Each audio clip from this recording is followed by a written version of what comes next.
Call to order of the City of Boynton Beach City Commission meeting today, Tuesday, July 6, 2021 at 4:31 p.m. May I have a roll call, please? Mayor Stephen B. Grant, Present. Vice Mayor Woodrow L. Hay, Commissioner Justin Katz, Here. Commissioner Christina Romulus, Present. Commissioner Typen Serga. Present. Mayor, we have a quorum. Thank you. Jim, would you like to begin with the closed door session? Thank you, Mayor. This is pursuant to Florida Statute 286.011, subsection 8, Florida statutes. The City Commission will recess into a closed door session to discuss the following case: Ronald Ryan versus City of Boynton Beach. It's a case pending in Palm Beach County Circuit Court. It's case number 50201-6CA 007514. In attendance will be myself, City Attorney, Assistant City Attorney Gal Batesh, City Manager, Court Reporter, and the Mayor and members of the City Commission. Will be approximately 45 minutes. When we conclude, we'll come back here and the regular City Commission meeting will begin at that time. All right, thank you. The meeting will be recessed.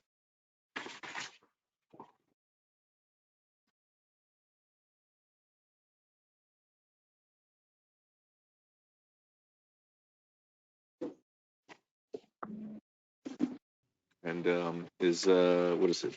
Pastor Amelie Ash here?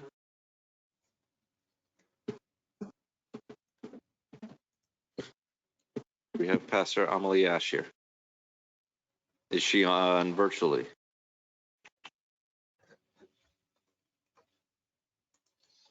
Let me check. I believe she was expected to be present.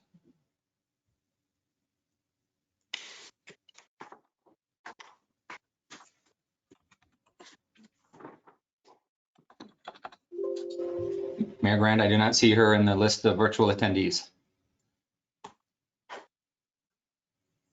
Want to do the invitation? Sure. I'll ask her if she's not there, and then we'll. Okay. Pastor Whiteley, do you mind doing the invocation? All right, I'll call you up when you're ready.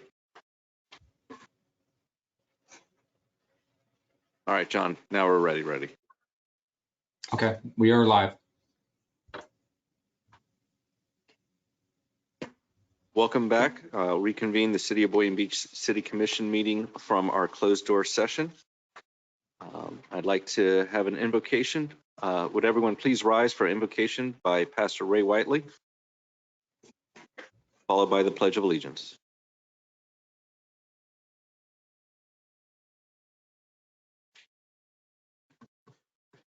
Father God, we thank you for who you are. We tell you thank you for your love, your guidance, protection over our lives. God, we tell you thank you for just bringing us to this space where laws and policies are created. We ask that you show your love and your mercies to everyone on the dais. God, we ask for your wisdom, your strength, your courage, God, to properly create policies that will expand your kingdom and bless people's lives. In your name we pray, amen. Allegiance to the flag, United States of America, And to the republic for which it stands, one nation, under God, indivisible, with liberty and justice for all.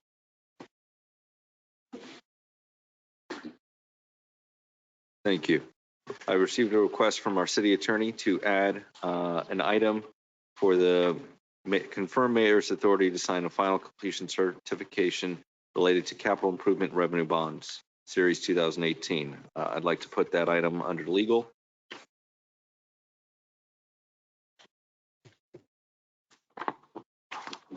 Would make it 12B. Thank you, Mayor.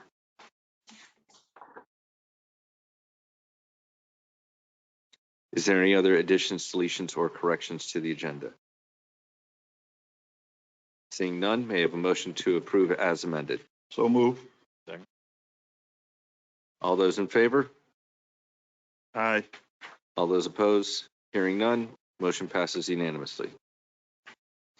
Moving forward to informational disclosures by the City Commission. Commissioner Katz, would you like to begin? I spoke to Ray Whiteley regarding some ideas on the federal dollars, and I believe that is it. Thank you. Commissioner Romulus. I also spoke to Ray Whiteley regarding the ARP dollars. And that is all the disclosures I have. Thank you. Commissioner Pincirga. Yes, I spoke to Pastor Davis regarding item 11A, as well as Pastor Ray Whiteley regarding the American Rescue Funds. Mayor, I did also speak with Reverend Ray Whiteley. I'm sorry, with Reverend Davis. And Vice Mayor Hay. I also spoke with Pastor Jovan Davis on this matter. Also, on June 19th, I had the distinct pleasure to participate in and enjoy the celebration of Juneteenth festival at Sarah Sims Park. On June 20th, I was delighted to have a tremendous Father's Day celebration. On June 25th, Friday, I attended the Food, Wine, and Beer Festival at our Cultural Center. On June 26th and June 3rd, I participated with Feeding South Florida, which is now on Saturday morning from 7 to 9 p.m. for the summer. And after the summer, we will switch back to Thursdays. And let me say that it's open to everyone. And we will encourage you to come out. Food is really great. Also on this past Sunday, our 4th of July celebration, Independence Day, we had a tremendous time. It was basically, in my opinion, off the chain. The city is coming to life again, and that's exciting. It was well organized, and hats off to Eleanor and her staff. Job well done. Just a brief history here I'd like to share with you. African American history. The United States has been had their freedom now for 245 years, since July 4th, 1776. But Black America did not get her freedom from slavery for another 85 years, January the 1st, 1863, which was the Emancipation Proclamation. However, it took another 2 years for that information to reach Texas on June 19th, 1865. And that is why we celebrate Juneteenth here in America. Juneteenth is now a national holiday here in the United States of America, commemorating the emancipation of African American slaves. Juneteenth is the day that all Americans became free. It is often observed for celebrating African American culture. Originating in Galveston, Texas, it has been celebrated annually on June 19th in various parts of the United States since 1865. You may also hear it called the National Independence Day, Black Independence Day, Jubilee Day, Emancipation Day in Texas. But we here in Boynton Beach will treat this holiday like all other holidays. We will celebrate. May God continue to bless these United States of America. Thank you. Thank you. As for myself, on June 16th, I attended the Riverwalk groundbreaking. And I'd like to thank the commission that was there to approve the project, Commissioner Katz. yeah, I'm very much looking forward to seeing that being built in off of Woolbright and Federal Highway. I attended a Palm Beach County League of Cities Board of Directors meeting. I was not selected to be on the Florida League of Cities Board of Directors. That afternoon, I attended a partner appreciation to appreciate Straticon and REG Architects for their dedication to saving the historic high school, now known as the Boynton Beach Arts and Cultural Center. And that evening, I attended South Tech's graduation, where they said they didn't have I think the 95% graduation rate like they did in 2019, but it was around 92. So we're very happy to have them still consider themselves in Boynton Beach. June 17th, I had a meeting with the Boynton Beach Veterans Task Force to go over the different veterans events that we've had in May and June, and to help plan for our next one in August, VJ Day. And that morning, I attended the Transportation Planning Agency's meeting. On June 19th, I attended Juneteenth, and it was a wonderful event. I would like to again thank the Chevy D TV Foundation and Boynton Strong for throwing that together and being the city's partner to have that event. And one of the things that I always remind people on is that it's the perception, because until Gordon Granger issued that proclamation saying that everyone is free, people still thought the Civil War was going on. And that is why it's the American holiday, because that is when everyone knew the Civil War was over. And then on the June 20th, I had a nice Father's Day with 3 generations of my family's fathers. On the 21st, I attended the Transportation Agency's strategic plan. On June 24th, I had a meeting with the planning department to discuss accessory dwelling units, parking in residential neighborhoods, workforce housing. And that evening, I attended the ribbon cutting for Posh Properties on the corner of Ocean Avenue and Federal Highway. I also attended the Food, Wine, and Brew for the Boca Chamber at our Arts and Cultural Center. I thought they did a great job. And I'm very much looking forward to approving the fees associated with our facilities here in Boynton Beach, so that we can get more great activities and experiences coming to our city. On June 26th, I attended the Lionfish Derby. As a participant, I was able to do 2 tanked dives. I caught 1 lionfish on each, and I'd like to let the public know thank you, because there was a lot less lionfish out there, and there was a lot more coral fish. I got to see a lemon shark, a couple moray eels and spotted eels, and a lot of loggerhead turtles. And so Boynton Beach is an excellent source to go scuba diving. We have one of the closest reefs. It's more of a deep water reef, 40 feet down. And that way we don't get the bleaching that you see in the Caribbean and other reefs around the world. On June 27th, as chairperson of the General Employees Public Pension, I attended the Florida Public Pension Trustees Association meeting.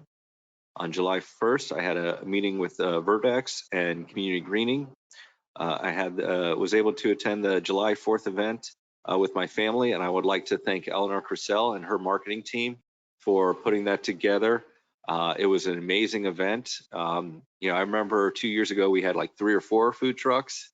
We had over 10, and it was 20 people deep, the lines. And so I'm very much looking forward for everyone to know that Boynton Beach is a great place to do it.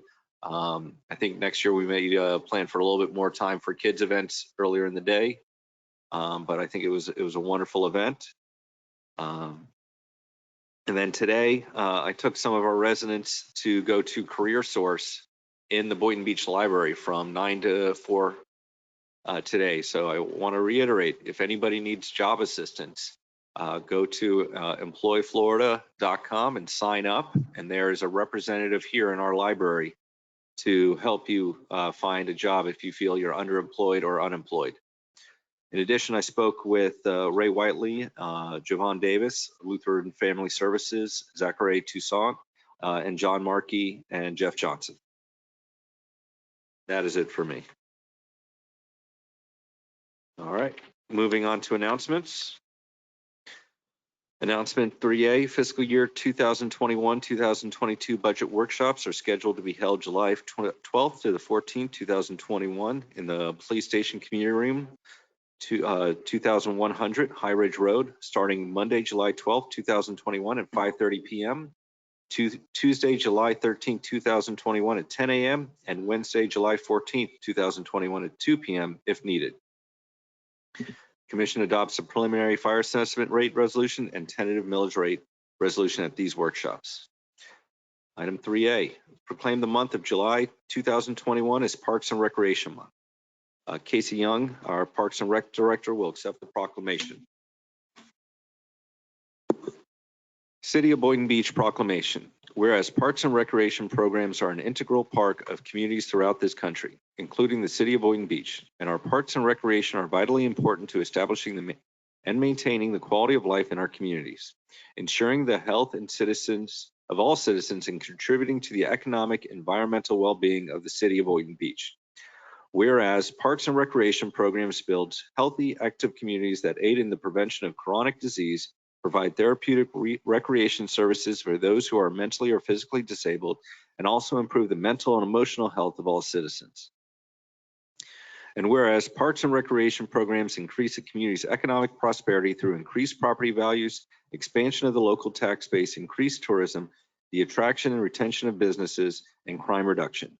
And whereas parks and recreation areas are fundamental to the environmental well-being of the city, and parks and natural recreation areas improve water quality, protect groundwater, prevent flooding, improve the quality of the air we breathe, provide vegetative buffers to development, and produce habitat for wildlife.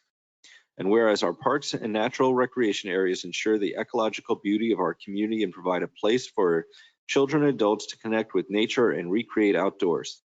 And whereas the U.S. House of Representatives has designated July as Parks and Recreation Month. And whereas the City of Boynton Beach recognizes the benefits derived from parks and recreation resources. Now, therefore, I, Stephen B. Grant, Mayor of the City of Boynton Beach, do hereby proclaim and extend greetings and best wishes to all observing July 2021 as Parks and Recreation Month.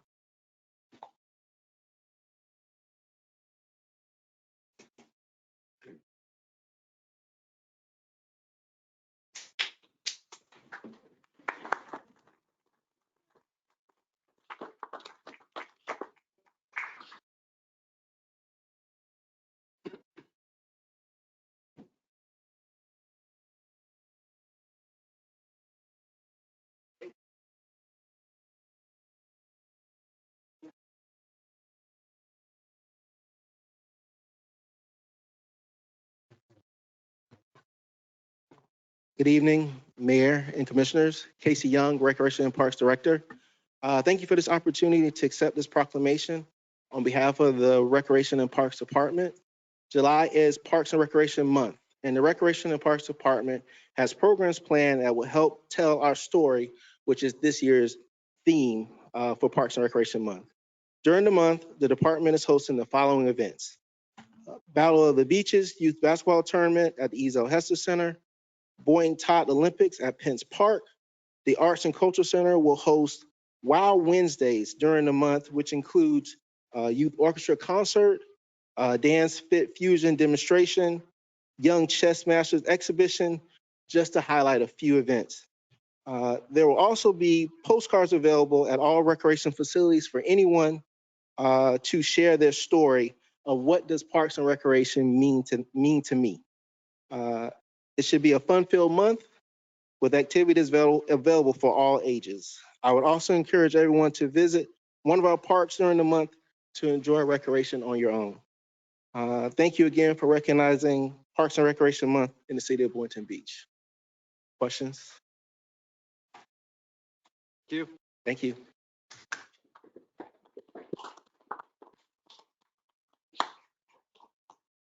Mayor, Yes. I do want to thank all of our Parks and Rec staff. I know that they do such great work and their life's mission is to make our lives fun. So thank you all for what you do.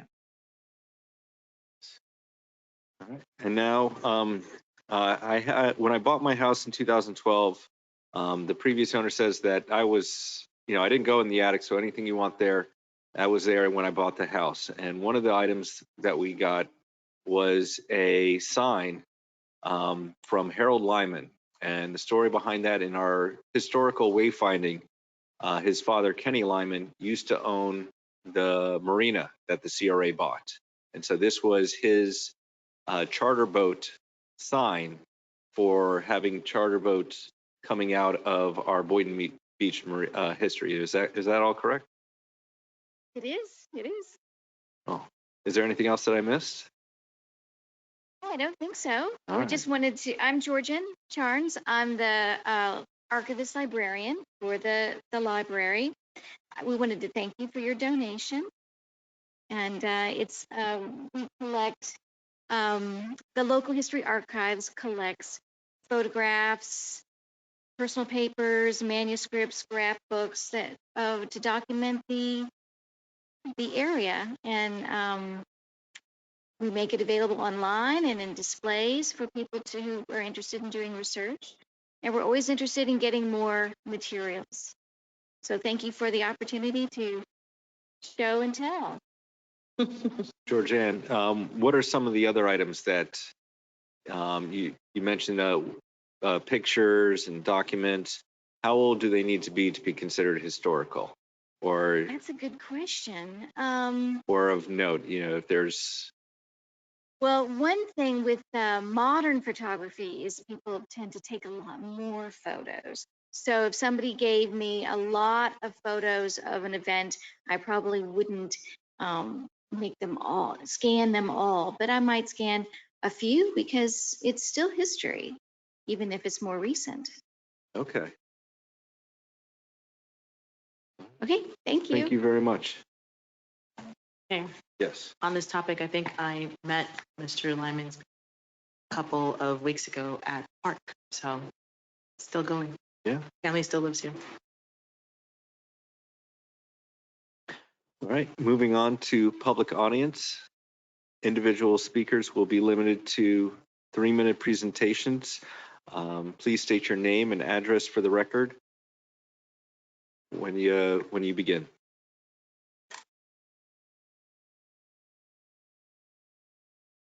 And for those that are online, please, you have the ability to raise your hand or ask a question for me to call on you.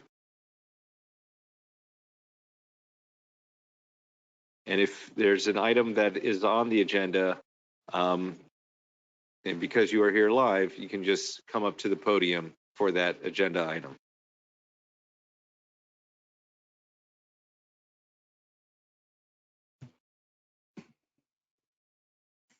(106) 7th Avenue, Boynton Beach, 33435, Torrey Orr. I have a question. It was brought to me over the weekend that our park, we just finished giving Casey an award, well, a proclamation or whatever it was.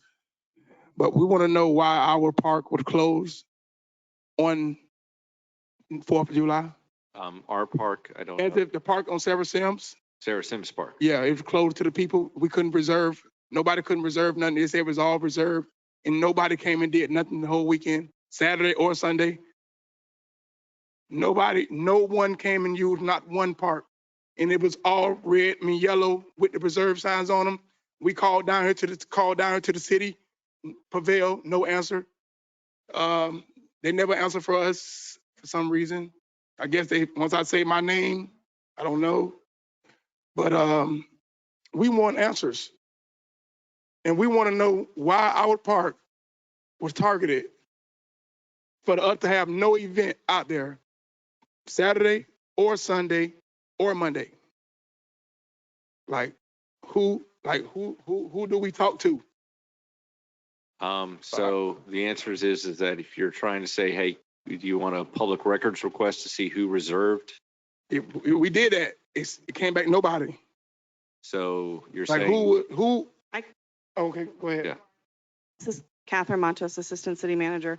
So we had originally reserved the park was open all weekend. We had reserved the two pavilions that are closest to the amphitheater, anticipating that the work was going to be done to starting on the amphitheater.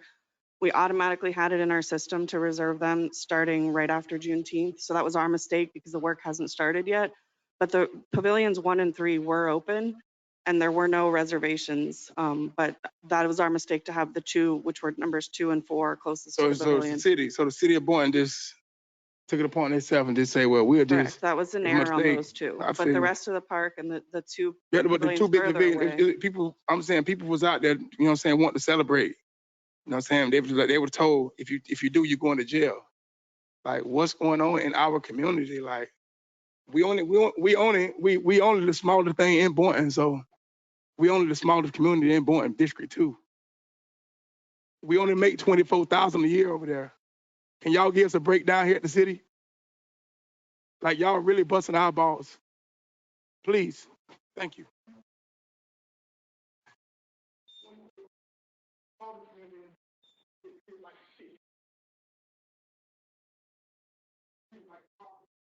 This is Bernard Wright, current candidate for mayor, CEO of Bernard Wright Ministry and Real Talk Radio with Mr. Bernard Wright, 713 Northwest 2nd Street. I'm just going to piggyback on what Brother Torres greatly appreciated. But I had a lot of calls this weekend, and I called this morning. And so I must commend Brother Casey. He did answer and say he would get back with me, and he did. And I was told to me there was a mistake, but they had already placed it into the computer. Appreciate his concern, because that's what it's about. But he did get back with me. Appreciate you getting back with me, Brother Casey, if he's still out there. But at any rate, that was resolved. But my concern right now is on the agenda regarding the lease being renewed on the Lutheran services, the Head Start. Can I speak about that now? Wait. I will be more than happy to give you an opportunity to speak when we have that item. No problem. But I just wanted to clear that on that. Okay. That respect. Okay, thank you. You're I welcome. was concerned about that issue.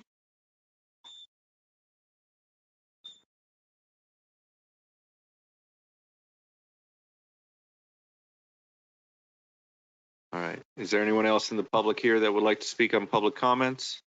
John, do you see anyone else with their hand raised or asking a question online? Mayor Grant, no, I just checked and I do not see any hands raised or questions posted. Okay, thank you. Seeing no one, we will close public audience and move on to administrative. Our first act is appoint voting delegate to the Florida League of Cities annual conference on August 12th to the 14th, 2021.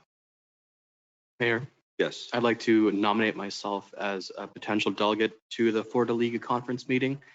It's something I'm looking forward to. Okay. And does anyone on the commission would like to nominate someone else or themselves? Seeing none. I don't think we need a resolution, so you will be our new appointee to the Florida League of Cities. Thank you. You're welcome.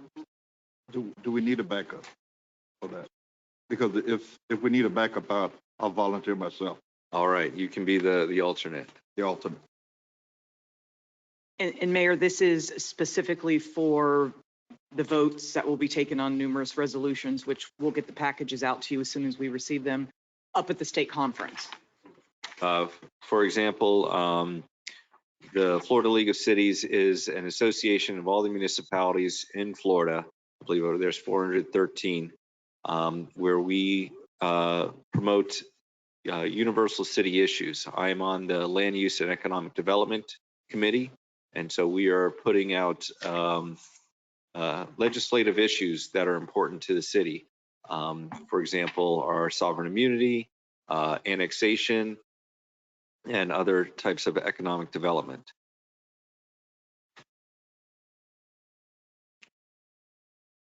Our next item is proposed resolution 21-063, appoint a city commission representative and alternate to the countywide intergovernmental coordination program.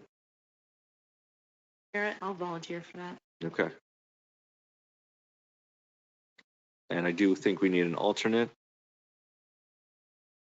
I'll volunteer for that as well. All right. May I have a motion to approve? So move. Second. All those in favor state so by saying aye. Aye.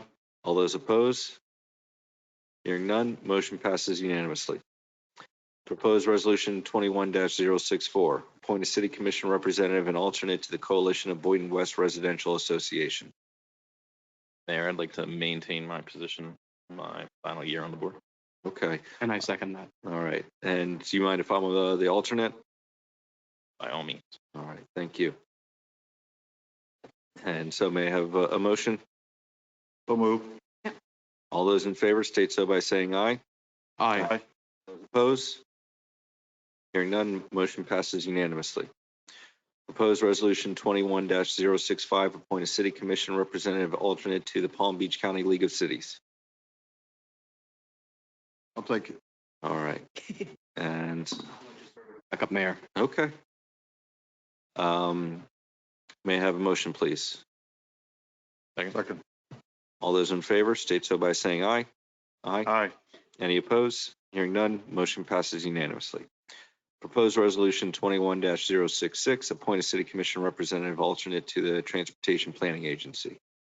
I'd like to continue my position as the appointee or from the city commission. And is there a backup necessary for this position? Yes, there is. I'd like to nominate myself for that backup. Okay. I'll move. Second. All those in favor state so by saying aye. Aye. Aye. Any opposed? Hearing none, motion passes unanimously. Moving on to item F, appoint of eligible members of the community to serve in vacant positions on city advisory boards.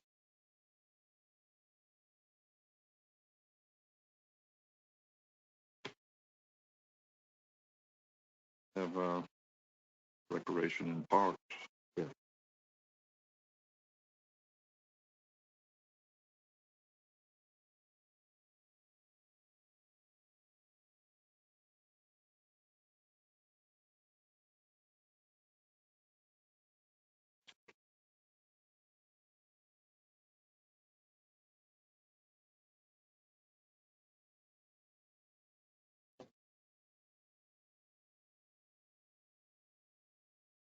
Vice Mayor Hayes appointment. Yes. All right. Parks and Recreation, Vice Mayor Hay for regular position. For Parks and Recreation, I'd like to appoint James Jenkins for the 2-year term. Second. All right. All those in favor state so by saying aye. Aye. Opposed? Hearing none, motion passes unanimously. We have positions available for an alternate available on the Art Advisory Board, 2 regular and 2 alternates on the Building Board of Adjustments and Appeals, 1 alternate available on the Education and Youth Advisory Board, 1 regular and 1 alternate on the Historic Resources Preservation Board, 1 alternate on the Recreation and Parks Board, and 1 regular position on the Senior Advisory Board. Moving on to consent agenda. Would anyone like to pull any of the items for consent agenda?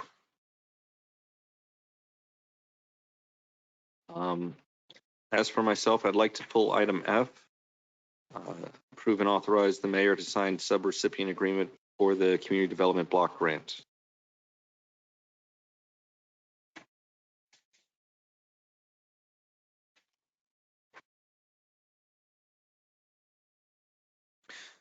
May I have a motion to approve the remainder of the consent agenda? So moved. Second. All those in favor state so by saying aye. Aye. Aye. Opposed? Hearing none, motion passes unanimously. Proposed resolution R21-070. Approve and authorize the mayor to sign a subrecipient agreements for the community development block grant as adopted in the fiscal year 2020 CDBG 1-year action plan on July 6, 2021, subject to approval of the fiscal year 2020 CDBG 1-year annual action plan from the U.S. Department of Housing and Urban Development. Yeah, I know that we had discussions in years past regarding making sure that the community was aware of these block grants that are available.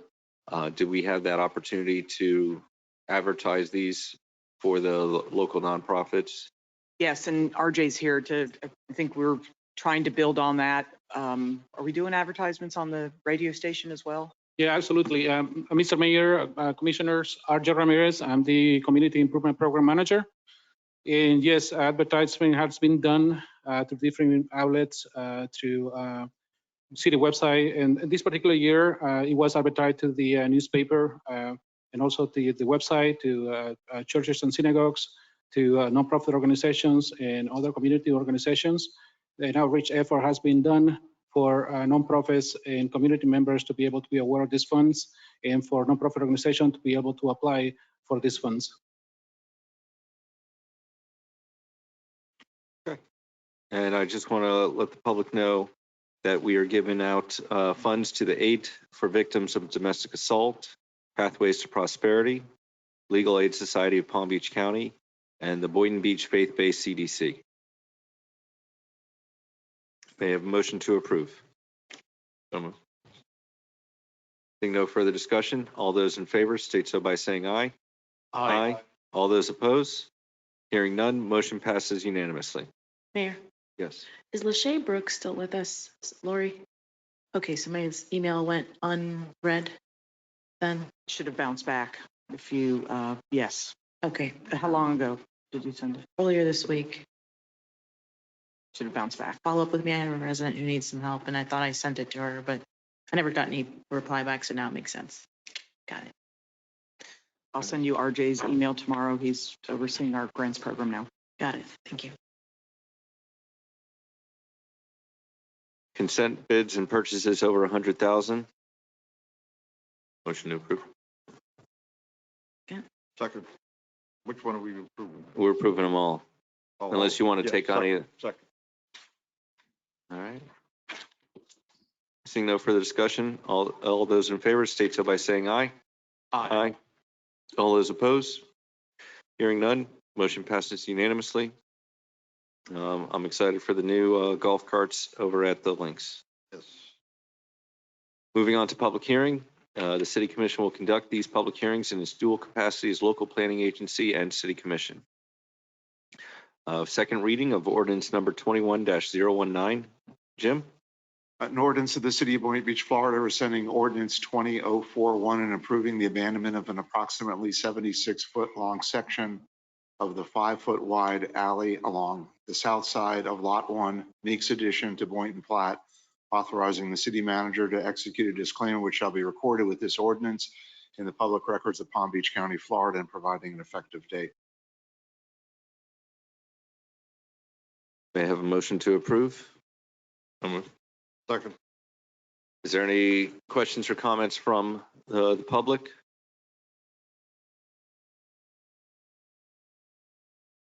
Seeing none. May I have a roll call, please? Mayor Grant, Yes. Vice Mayor Hay, Aye. Commissioner Katz, Yes. Commissioner Romulus, Hi. Commissioner Penserga. Yes. Vote is 5-0. Our next ordinance, second reading, number 21-022. An ordinance of the City of Boynton Beach, Florida, amending the Land Development Regulations, Chapter 3, Article 4, Zoning, Section 3D, Table 328, footnote 103, regarding landscape debris stockpiling use, to add a minimum distance separation standard and amend certain existing operational requirements and standards to avoid hazards, nuisances, and other impacts on residential land uses, providing for conflict severability, codification, and an effective date. May I have a motion to approve? So moved. Second. Is there any discussion from the public? Is there any questions or comments from the commission? Is there any comments online? Seeing none, may I have a roll call, please? Vice Mayor Hay, Aye. Commissioner Katz, Yes. Commissioner Romulus, Hi.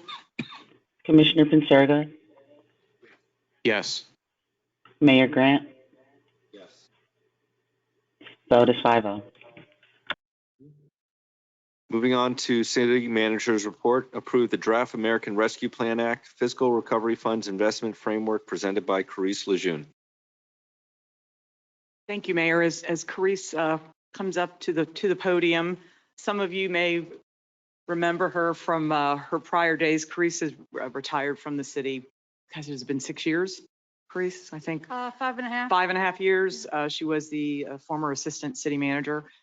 With this ARPA, as we go through, you'll see the volume of work, and we needed some assistance. So I've asked Carice to come back on a temporary basis and help us out through this ARP, the American Rescue Plan Act, and help us identify programs and projects and ideas to utilize our funding. So she has been a tremendous help, and I would like to say thank you, because we literally physically do not have enough time in the day to attempt to try to get our heads completely around this, and she has for us. So we are going to present a summary of the act and the things that we can do with this funding and the intent of the funding. And then we'd like to talk to you about some ideas moving forward on programs, projects, priorities, et cetera, with the commission.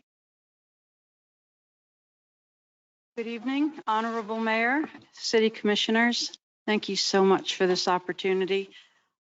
This has been a very complex process, and I hope that I'm able to give you a comprehensive view on what the American Rescue Plan Act is all about.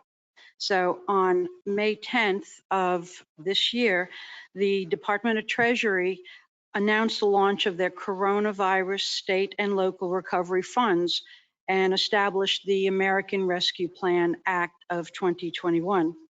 So the Treasury also at that same time released some details, which they're calling the interim final rule, on how these funds can be used to respond to the acute pandemic response needs, to fill revenue shortfalls among local governments, and to support populations and communities that have been hardest hit by the COVID-19 pandemic.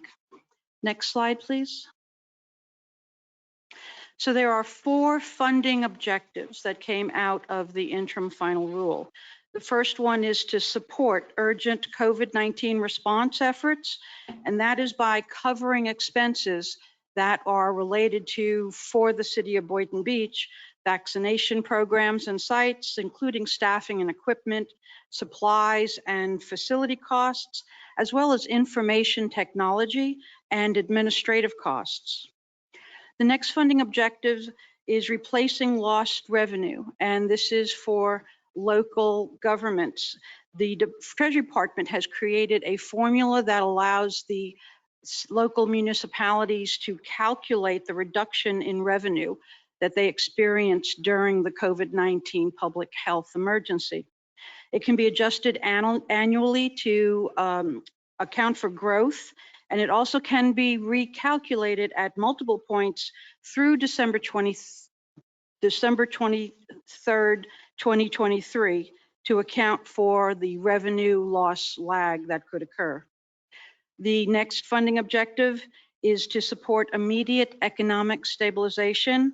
That is financial and technical assistance to household and businesses, and we'll discuss that in more detail in a future slide.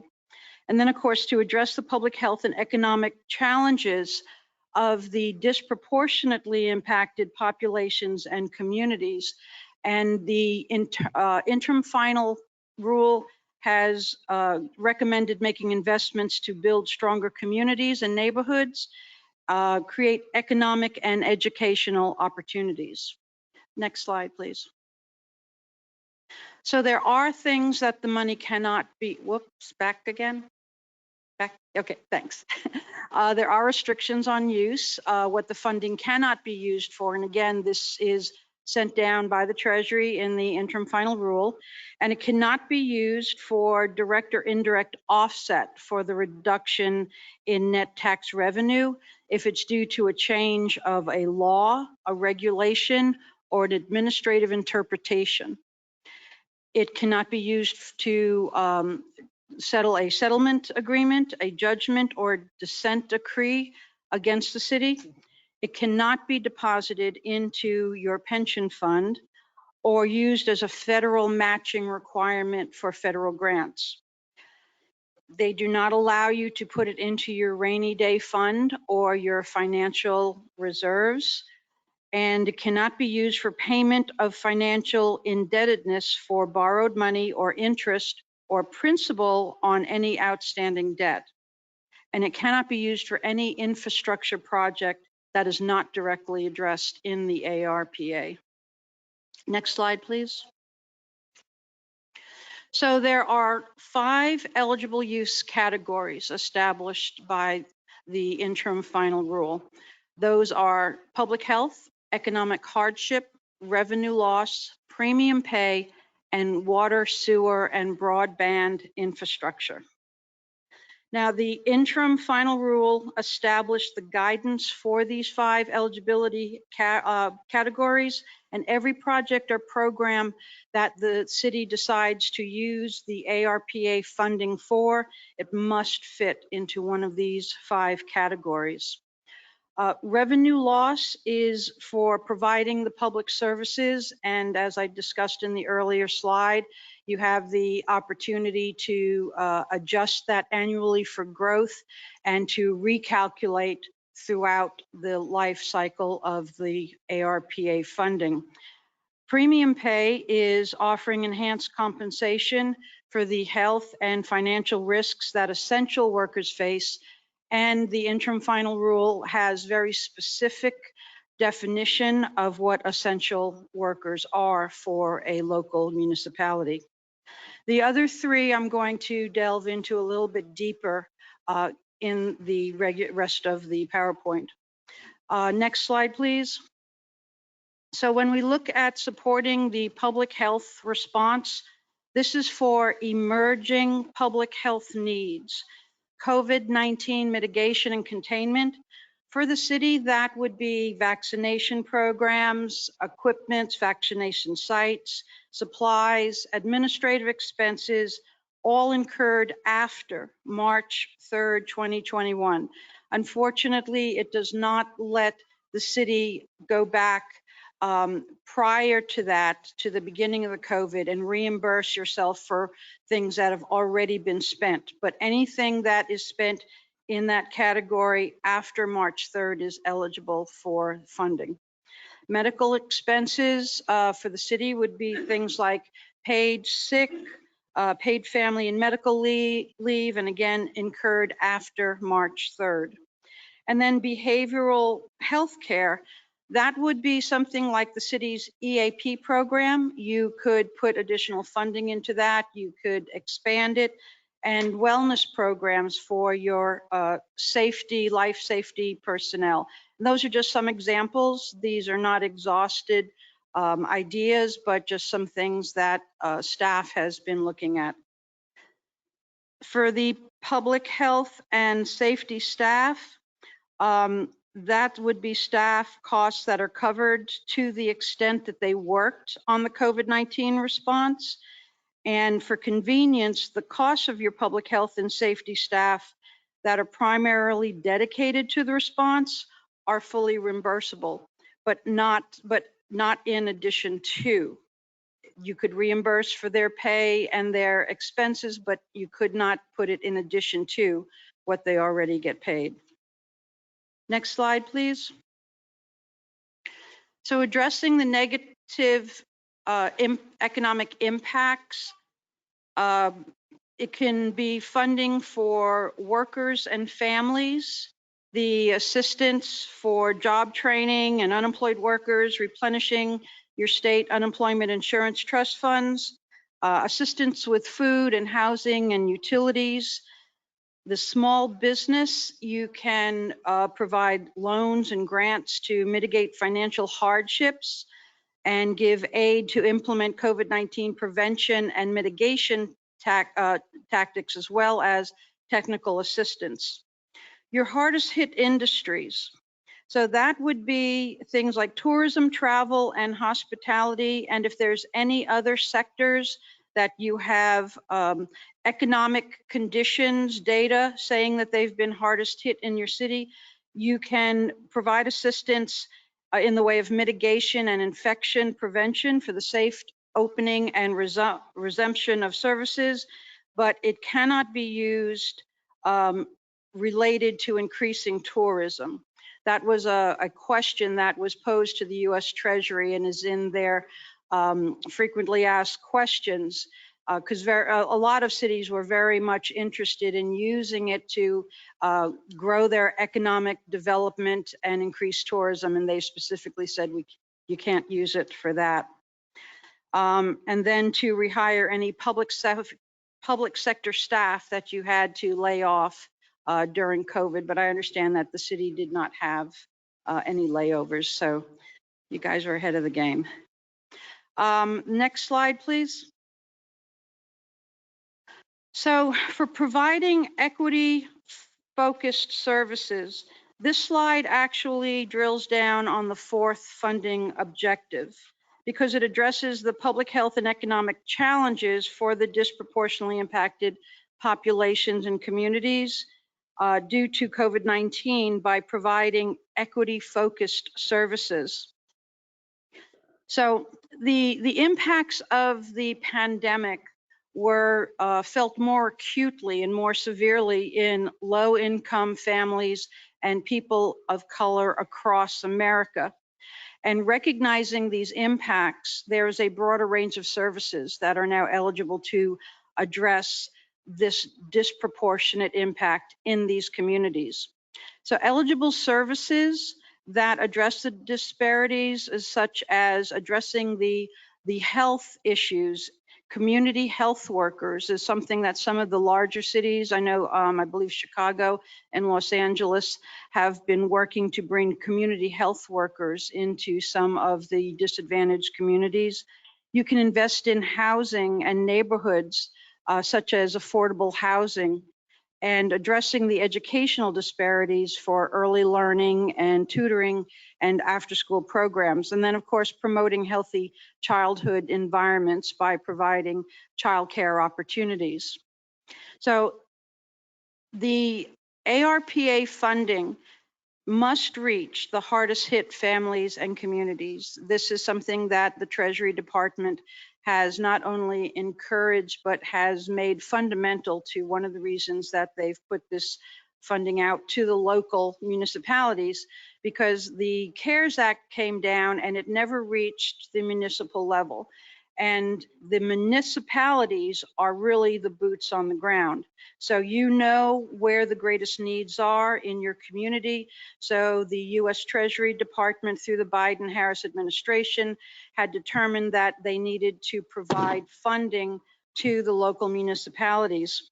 So they would like to see that the funding goes into directly impacted communities in qualified census tracts, which are your low-income areas that are defined by HUD, and to other households and populations or geographic areas that have been identified as disproportionately impacted. In some of our discussions as staff, they had identified perhaps your senior citizen community. We know that a lot of them did not fare very well with the isolation and not being able to go to the store because a lot of public transportation, they're on fixed income, so it was more difficult for them to weather the COVID-19 public health emergencies, as well as the low-income families and communities. Next slide, please. So the National League of Cities has been working directly with the U.S. Treasury since day one. They have been a clearinghouse for questions and answers, and they have been a tremendous resource for implementation webinars and best practices. And they created 5 principles for implementation of the ARPA fiscal recovery funds. The first one is to use dedication grants and programs first whenever possible. The Treasury believes that the ARPA funds should be used to fill in the gaps, that wherever possible, the city should look for those existing and expanded grant funding opportunities to implement the different categories that the city may decide to move forward on. and to look to these state and federal agencies for funding first, and then use the ARP money to fill in the gaps.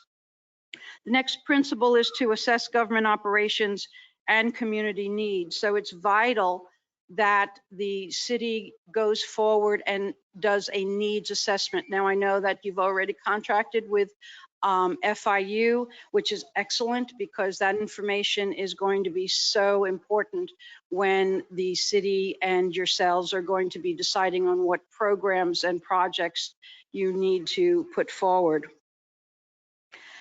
Prioritize fiscal stability and returning to work. They would really encourage that the local municipalities take as much advantage of the revenue loss funding as they possibly can.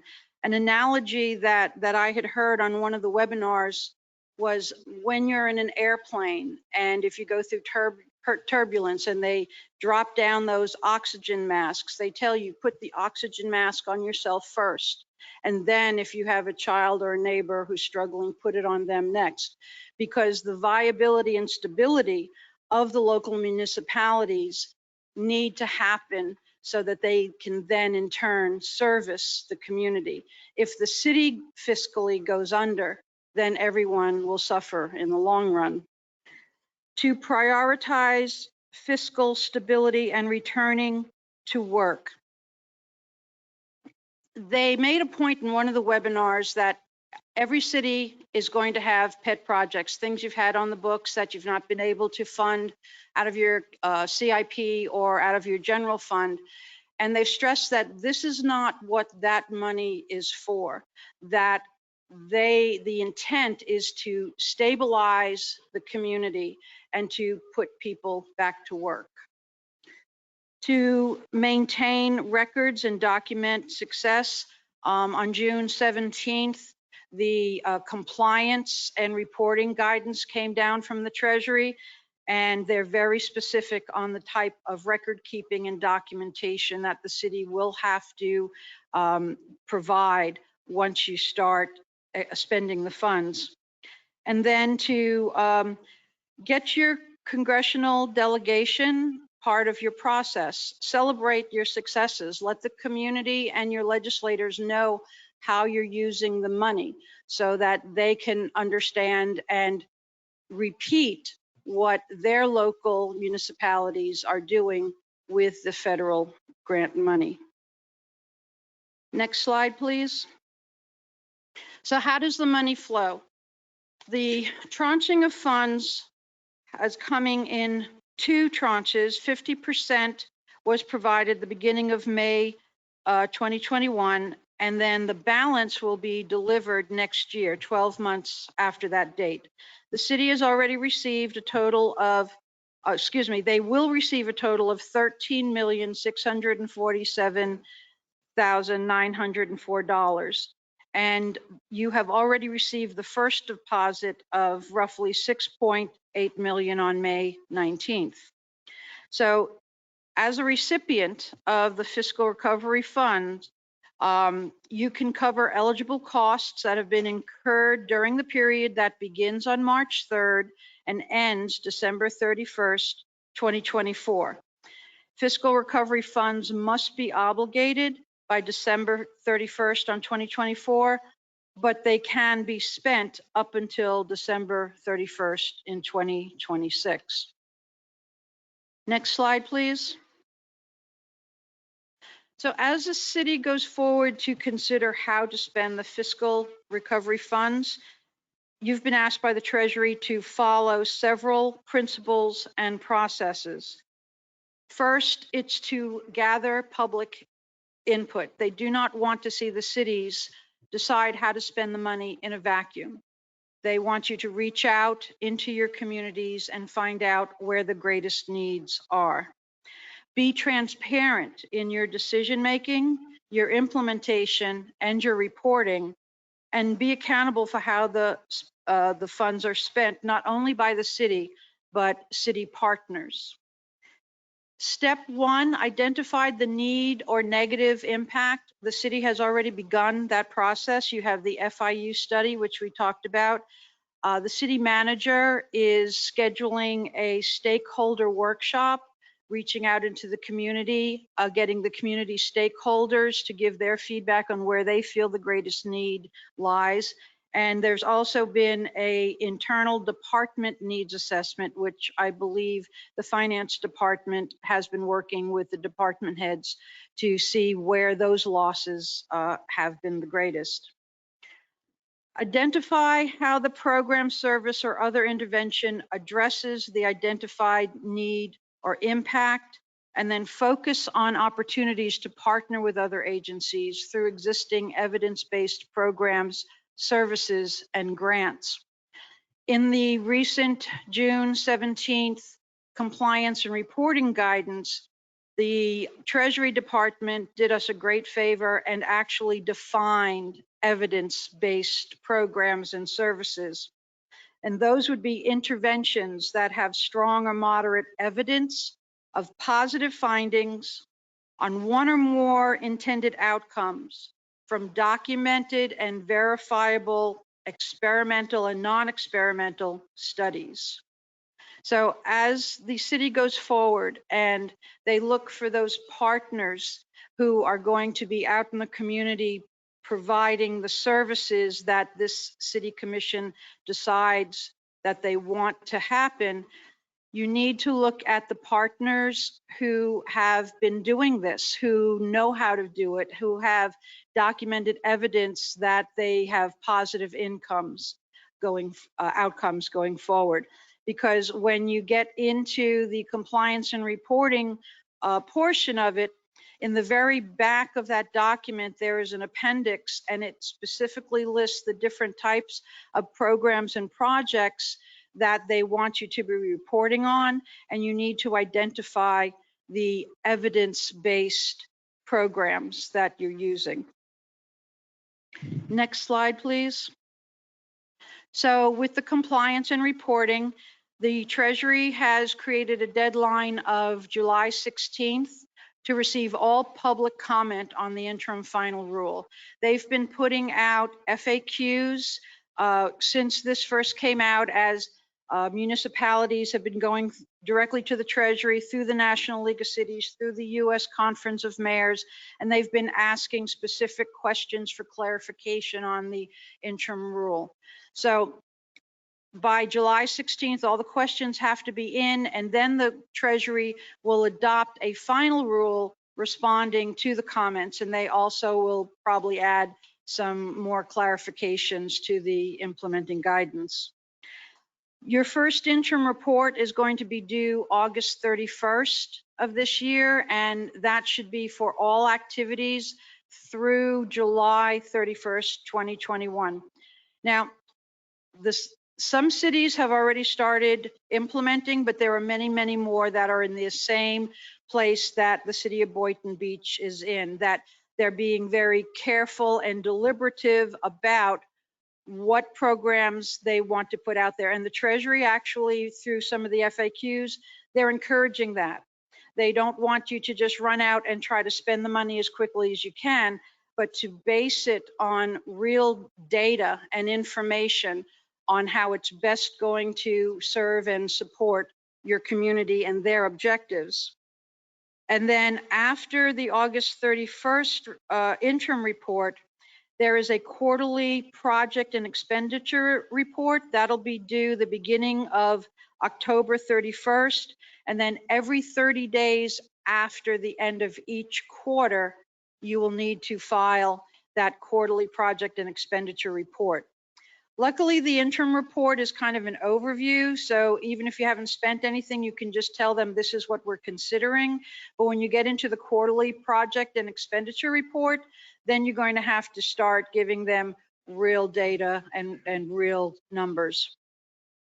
And recipients must develop and implement policies and procedures, record retention, determine and monitor implementation of criteria, and determine the eligibility of your beneficiaries and/or sub-recipients being a partner to provide services.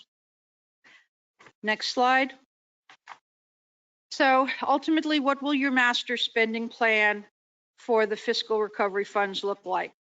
Well, it should be a portfolio of projects and programs and operations that are managed as a group to achieve the strategic objectives of responding to the COVID-19 public health emergency. With the project management goals for your master spending plan, you want to manage the processes. Now, there should be a project manager in place, a city staff member for each project or program, or a administrator in a subrecipient, and then you are managing the processes rather than the technical content of each project. The resources need to be used in the most effective and efficient manner, and you should be developing project-related metrics to measure the progress and success of all of your projects and programs. So what does project success look like? It's measured by the project or product quality, the timeliness of meeting the milestones and completion dates, your budget compliance, and of course, the degree of customer and stakeholder satisfaction. For program success, you want delivers its intended benefits. So if you have a program, you are establishing up front what you want that intended benefit to be, and if it's successful, then there's an efficient and effective delivery and budget compliance. So as each of these programs and projects come into place, they will then be added to the master spending plan. So the master spending plan is actually an incremental process. You don't have to have it all at once, because you have until 2024 to say that this is what we're going to spend, and then 2026 to actually spend it. So there's no rush to create your master spending plan all at once. Next slide, please. So the very next step is to continue working on the implementation of the framework, which the city manager will go over with you after this slide, and to incrementally put together the master spending plan. We will need to submit the first interim report to include the spending categories at a summary level up until July 31st, and then continue to calculate the current and future revenue loss for city operations. And you'll be able to do that for the next 3 years if that's what you want to do. And we're hoping to secure approval from the City Commission to replenish the general fund based on the calculations that the Finance Department has been doing. Then identify the most urgent short-term community needs and create the programs and the budgets that can be immediately implemented. And again, the city manager has already started putting together that stakeholder workshop to get input and feedback from the community. And then identify longer-term projects and budgets and bring these back one by one to the City Commission for approval. So this is just the beginning of what you're going to be seeing on the ongoing ARPA spending. Next slide. So the city manager and staff has identified some potential projects for the framework within the 5 eligible use categories for your review and discussion. Lori, did you want to do that part? Put up the framework document.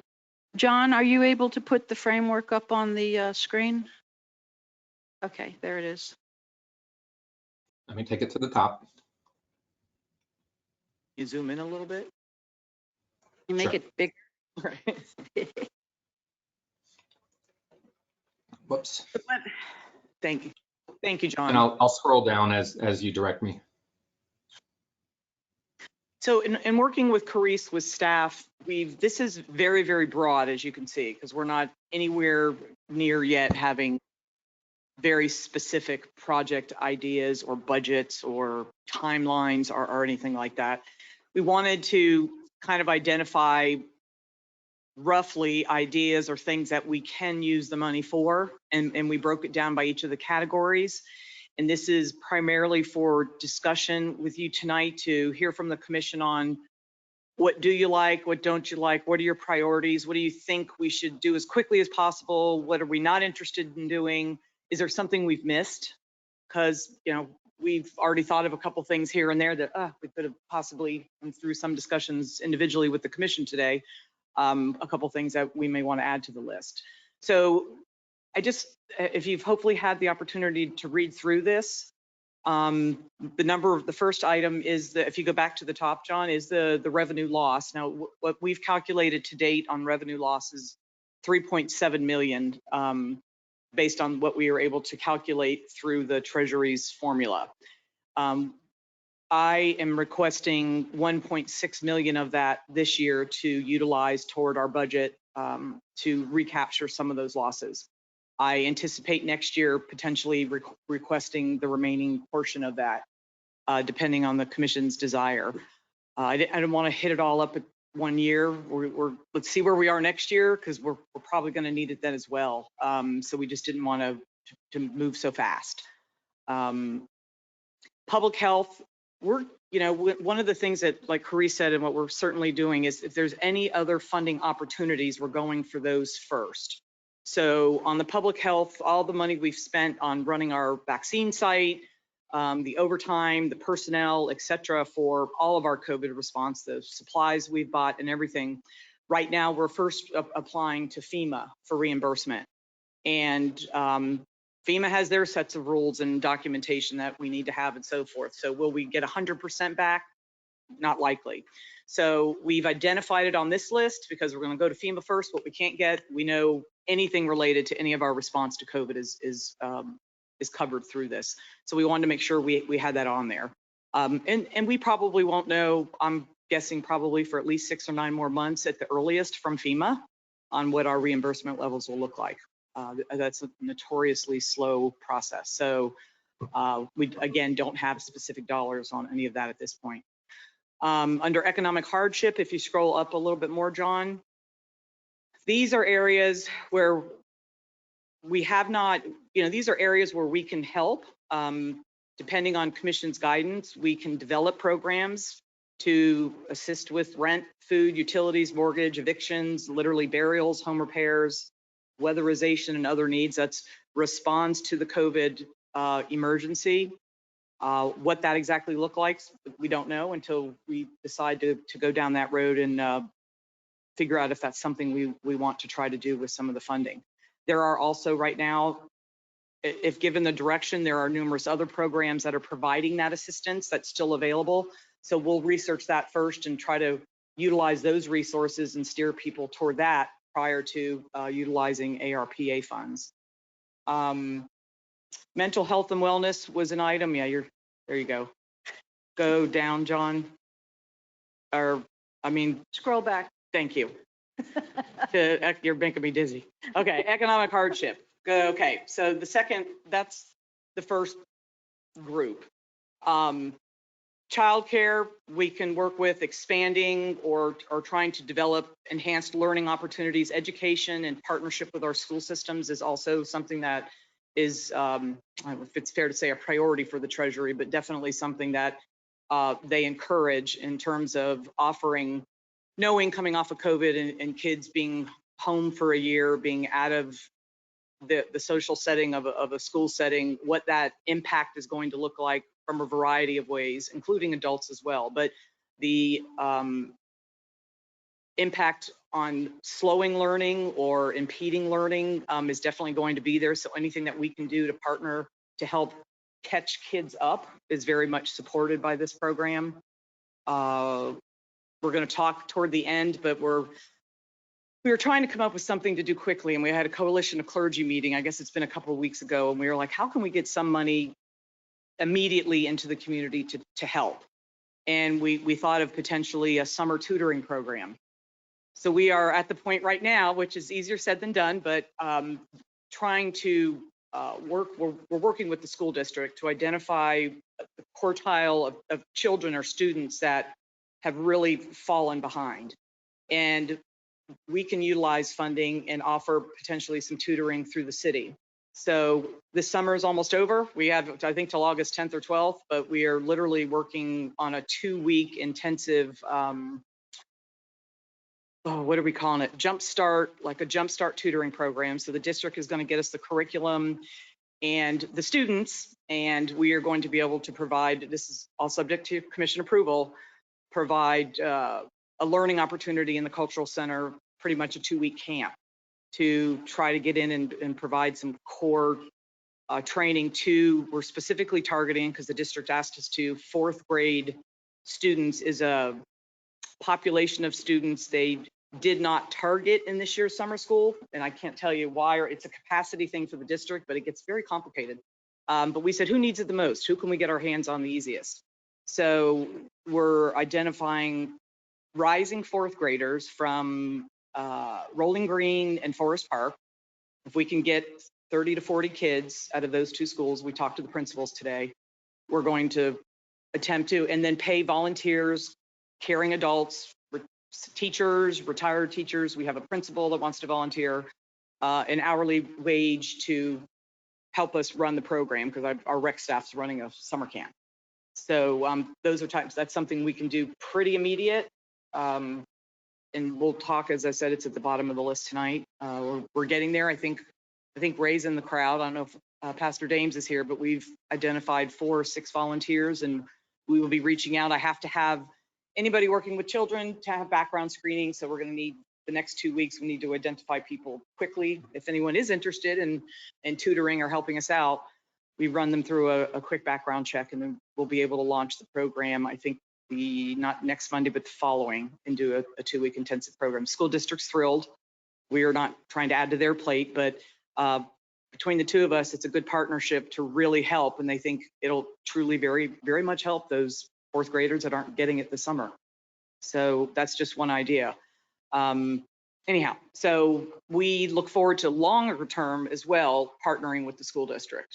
We've had some good talks on that, but have not dove deeply into it yet. But providing enrichment programs and after school programming to kids that otherwise don't really have access to that. The music and the arts, additional tutoring, things like that, that some lower income families typically may not be able to access. So we will be able to use funds to create those programs and facilitate that.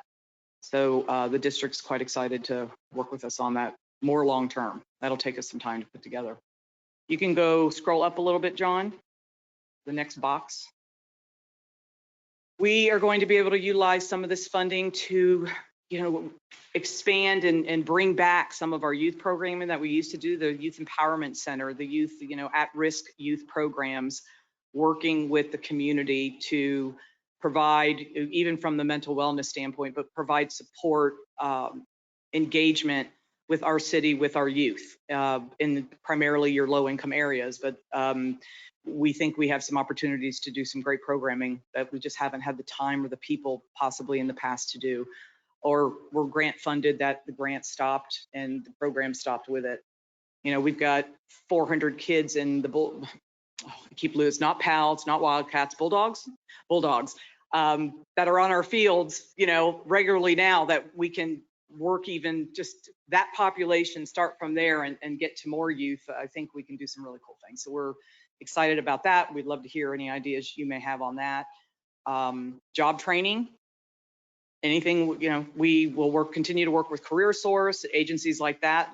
We'll try to figure out a way to expand that and be more successful in finding and helping people get jobs. Internship programs, apprenticeship programs, yes, all that we've talked in the past, I know about, that's all eligible, as long as we're serving the population that was the hardest hit. And that's a key there. So if we, you stay, the real safe zone is the census tract zone populations, which is our, north of Boynton Beach Boulevard from 95 to Federal, is where most, I think all of our census tracts are. That doesn't mean there aren't other lower income families or people that were hit hard in other areas of our city. So we do have that flexibility to identify that. We just need to be able to demonstrate with data and prove that the money we are utilizing is helping individuals in those categories. So we, as long as we can put the data and the metrics together, we can do it. One idea, this is an idea we've talked a bit about that would, with the Coalition of Clergy, with the faith-based CDC, and haven't gone out to as far as our stakeholder meeting yet. So we obviously had the chance to talk to the commission. But it is like a neighborhood resource center. This funding could build a resource center. It could pay for partnering with nonprofits to bring in services that aren't ordinarily or easily accessible to lower income communities, such as health, just basic health services coming in and maybe being able to go to a clinic and get your blood pressure checked and get, have some health services that you do or don't pay for. If you don't have insurance, you don't pay for it, but then we're able to take you through the continuum of care and get you access to other health programs by partnering with nonprofits. We won't be hiring nurses, but we'll work with the Genesis Health, Baptist Health, agencies like that provide that. Mental health counseling, jobs training, education, housing assistance, all of that in a center where a community member can just walk right in the door and it's right in their neighborhood and they can get help in any of these areas. That's the extent to which we have not studied, but have identified needs in the community. So that's where the input part, the community engagement part, we have some sense of need, obviously, in the community, but we need to hear directly from the community too. Really, what are the real needs and the immediate needs that we can help with? And I think I heard, was that Tori saying jobs? Yes, and trying to do what we can to support that. Small business grants, would love to do some stuff like that. We waited, and I think because enough other larger cities beat up on the Treasury for not having anything in there about supporting startups as a recovery or a bounce back from COVID. They have since come up with language that they're actually going to allow some of the ARP money to be used toward. I need your help on that. How much Right. So it started off that it was small businesses that were directly impacted by COVID.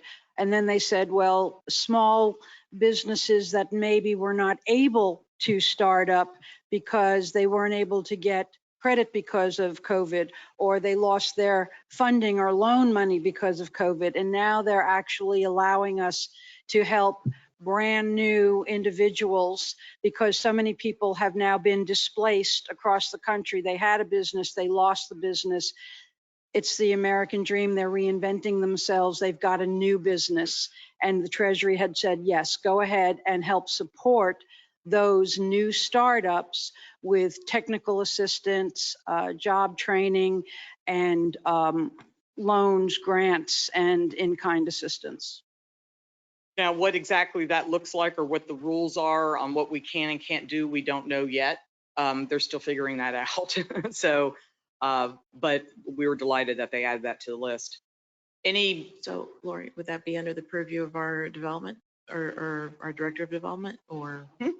Yeah, or some of these programs we may need to hire people to help us run them, or actually, if someone else is doing it, does it well already, we can support it financially. That doesn't mean we need to necessarily administer the program ourselves. Like Reese mentioned earlier, is partnering with people. They encourage that. So, we're good at delivering services. We're not good at necessarily delivering social services or other types of, financially, we have limited staff, but yes, we can get technical assistance to develop and run programs like that. Absolutely. I even think of the incubator space, and when we get to talk about that and opportunities to be able to support small businesses changed. People they were losing their livelihoods. They had to reinvent to survive. So it just makes sense to me. And I'm glad the Treasury came around to support those efforts of people trying to make an income and trying to survive. So housing, anything related to attainable housing, technical stuff. Actually, I have a housing study we would like to embark on that is not funded this year. It's $28,000, $28,500, I think.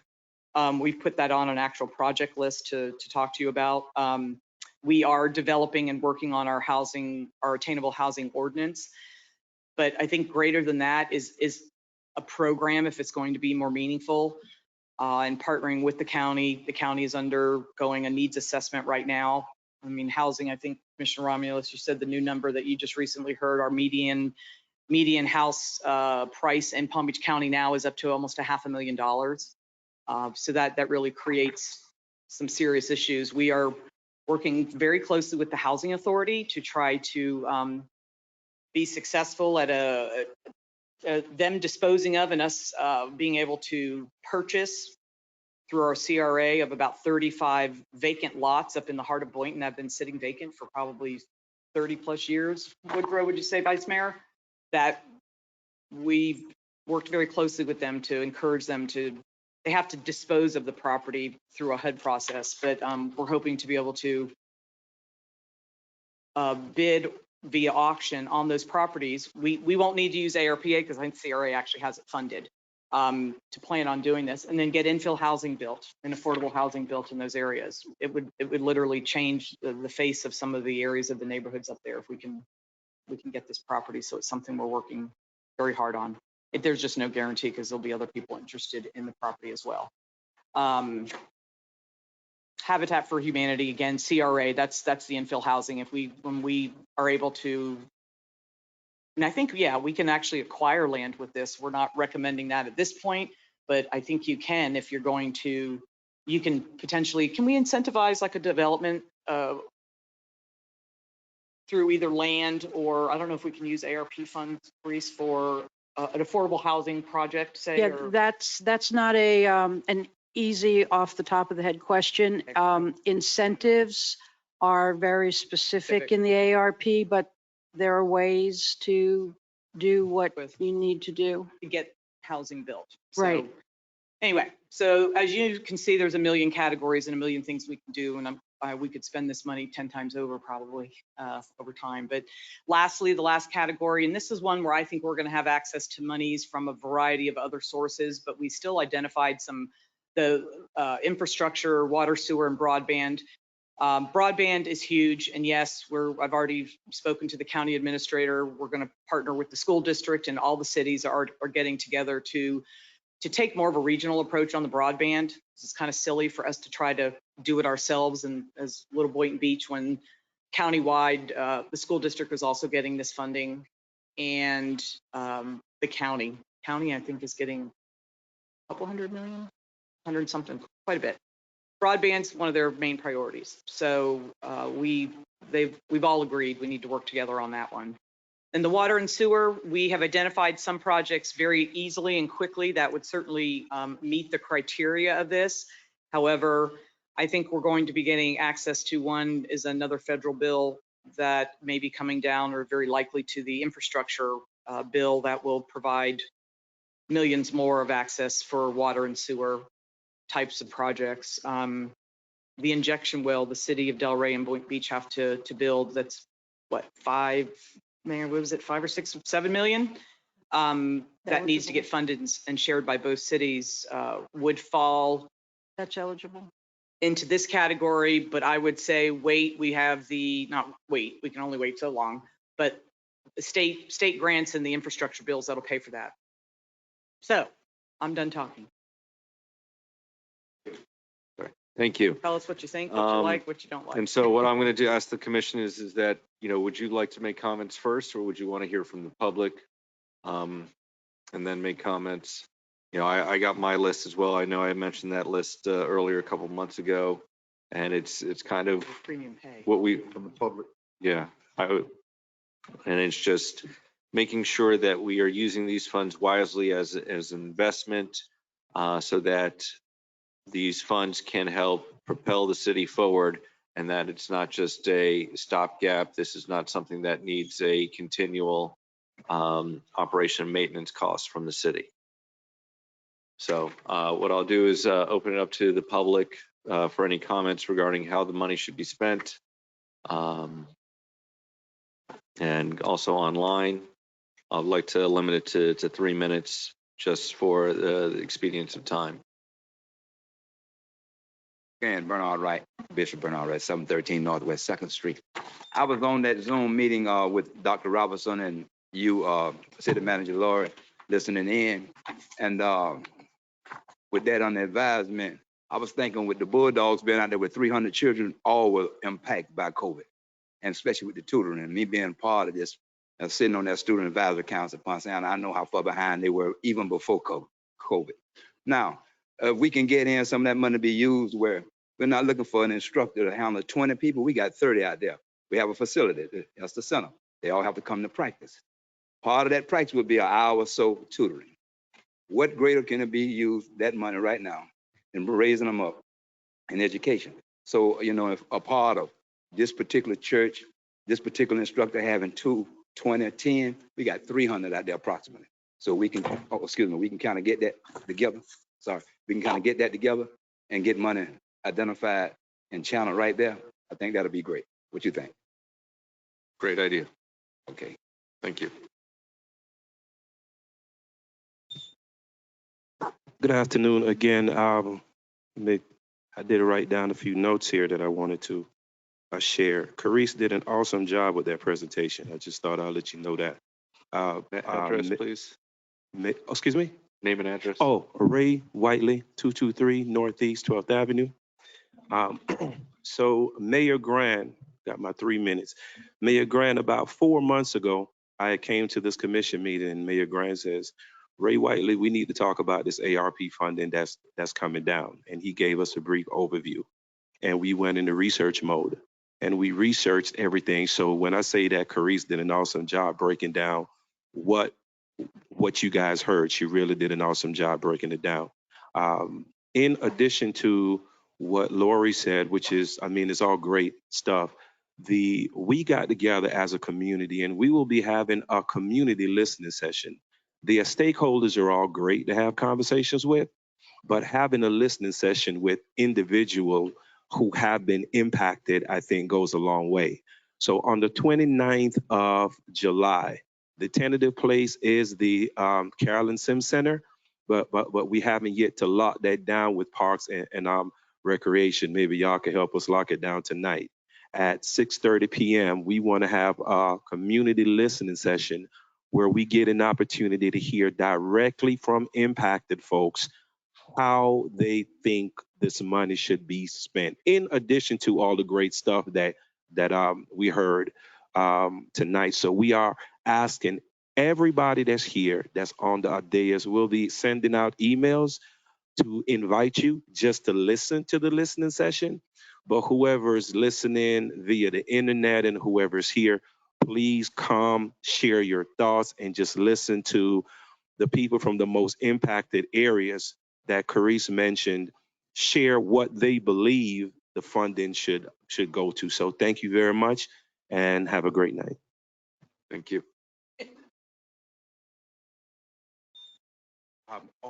Great, let me know the details and we'll, Yes. first of all, we'll help blast it out, but I think we'd like to participate in that with you if we could. We want to have it Zoom, but we're still building in that capacity. So maybe it's something that we could work on so that it can be Zoom to everybody. But we just want folk to be able to share where they think that this ARPA funding should go to. And in person though. Yes. Right, okay. Yes. 106 7th Avenue, Toriora. I would think some of the money should go to job training, true job training in Boynton Beach. For God could go over to work for the city. They could go work places because we don't have any jobs in my community. They are struggling over there.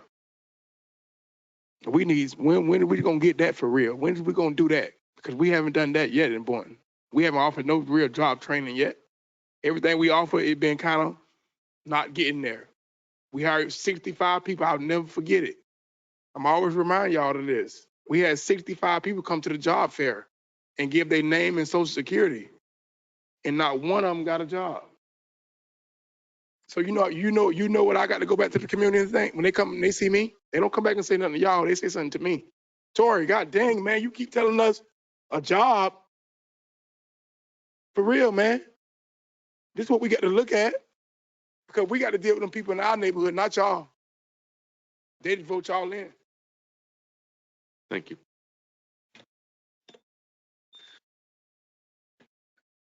Julian, 106 Pimlico Way, Royal Palm Beach. I'll be talking today in two different sections, but I don't want to miss this opportunity to talk about what she mentioned about early childhood education and how much we need to invest into that.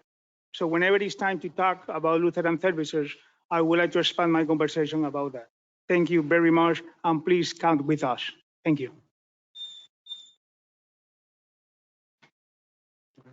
Lori, is it possible to assist with the community input meeting that's happening and possibly assist with, I guess, getting it set up with the Zoom and all that, just to make sure that. Oh, what Ray mentioned? Huh. Oh, absolutely. We would, yeah, that's what I mentioned. I didn't know, it's the first I've heard of it, so we would love to participate and do what we can to help. Okay. Infrastructure, Zoom, I don't know what all that requires, but if we can help, we will. But that always seems to be her challenge, but we certainly will.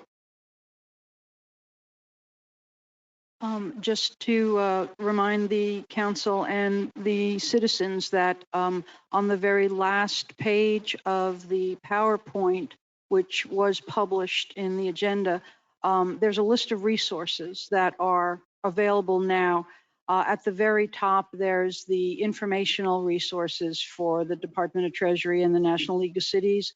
But further down, there's resources for food, medical, and cash assistance, and rent and utility assistance, homelessness assistance, and training programs, small business and nonprofit assistance that are all available now. If you have access to the internet, if not, I know that our city library has numerous laptops that can be used within the library at any given time. So I just want to encourage people to look at those resources. Thank you. All right. I do not see anyone online. Here. Yep, raising their hands. All right, questions, so I'll ask the commission. Did Commissioner Ron, you want Commissioner Penserga to go first? Thank you. Thank you, Mayor Grant. First of all, Carice, thank you for that presentation because that was thorough, clear, it's phenomenal. So I appreciate you. You know, I had a conversation with her and the city manager earlier today, and one of my, first of all, many of those framework points that you've mentioned, absolutely with you. We need to make sure that we're not being redundant. If there's another place to get funding from, let's get it there first and use this to fill some gaps. Where my heart is on this is that I want to make sure that this doesn't become a one-time handout. I want this investment to really last. And of course, we're going to use this at some level to create partnerships, right? We find a nonprofit, we may not be able to do all of those services, but we've got great partners. We're going to fund that and find a way to keep that sustained over time. But in the back of my mind, there's an even more ideal situation, if it's possible, and this is where I might need your help, Carice, if it's possible, to make these funds actually generate more funds. And so this way, we will have a source of funding, self-perpetuating source of funding that can then be used to continue supporting social programs that we so desperately need in the city. So, you know, I just want to add that in because, again, I don't want this to be a one and done. And I want, because there's so many problems and all the things that we've heard today, we all want to help out, you know, in one way or another. So if we can find a way to ensure that this investment continues to bring dividends, not just socially, but financially, that would be my ideal scenario. And in keeping with that, I completely agree with Tori said. You know, because of what's happened with COVID, the economy is changing and the kind of jobs that people are going to be doing moving forward, people need to get retrained or trained or retrained. Maybe they need to make a career shift. Maybe they need to go and create that startup that they've always wanted. So I really appreciate that point that you mentioned, Carice, because that, and the example that I keep thinking about is that the CRA, from my understanding, a long time ago, supported a small company by the name of Modernizing Medicine, which then turned out to be a massive company. Unfortunately, they left Boynton, but they're in Boca. And I just spoke to like 2 weeks ago, I spoke to their CEO, Dan Kane. They've got hundreds of jobs. They're waiting for people. I've spoken to NYU Langone. They've also got hundreds of jobs. They're waiting for people. So let's connect the people with these companies. If they need retraining or training, that's a great avenue to do it. I also want to add just one bit of suggestion to that list that you provided, Curice. You know, we all agree that if we can find funding elsewhere, we should prioritize that. Could we add to the side of that list for each of those subcategories? You know, you pick one, whatever it might be. What are the current existing sources from it? Because in this way, we can identify visually, all right, this category, it has the least amount of alternatives. And so this one has the greatest gap, if you will. I think that would be, I would go a long way. Couldn't agree more about what was said about education, early childhood education, the summer gap. I think people are calling it the COVID slide. People are falling behind. It is a real crisis. I know the school district has their plan. Whatever we can do to fit those gaps, absolutely. I also want to mention that there are a lot of teachers currently in summer break. So we've got people out there that are certified. I don't want to forget about them. Bring a wealth of experience and they're ready to go. So I'll leave it there, Mayor, but let's make sure that this continues to bring dividends. I think from what you said, we're on the same page with that. Thank you. And then Commissioner Romulus. Mayor, my comments, I'm going to keep them brief. I'm definitely looking forward to the community input meeting because I think that that's something that we've been saying ever since we found out that this money was going to be coming down the pike. Needed to happen. And fortunately, you know, I'm happy that the community themselves are taking the initiative rather than waiting on us to actually set up the meeting and invite us to it. So kudos. Yes. I look forward to being We there. need the help. We'll take it. I look forward to being there. And all of that being said, you know, my intention is to invest in our community. You know, just to do a slight turn of phrase, Commissioner Prince-Erga, I don't see this as a one-term or one-time handout. I see this more as a stopgap because we had a lot of progress happening. We had a lot of upward momentum occurring and COVID put a kibosh on all of that. So this is a stopgap to kind of stop the bleeding and stop the hurt and get us, you know, back to some form of continuity. And we want to see our, you know, as you've stated, you know, we want to see our small businesses that have the potential to become multi-million and multi-billion-dollar entities, you know, that just need that seeding round, right? That just need that, you know, ability to just get themselves off the ground. And so I'm all for that. I want to invest in our community. I want to invest in our school, in our schools and our children.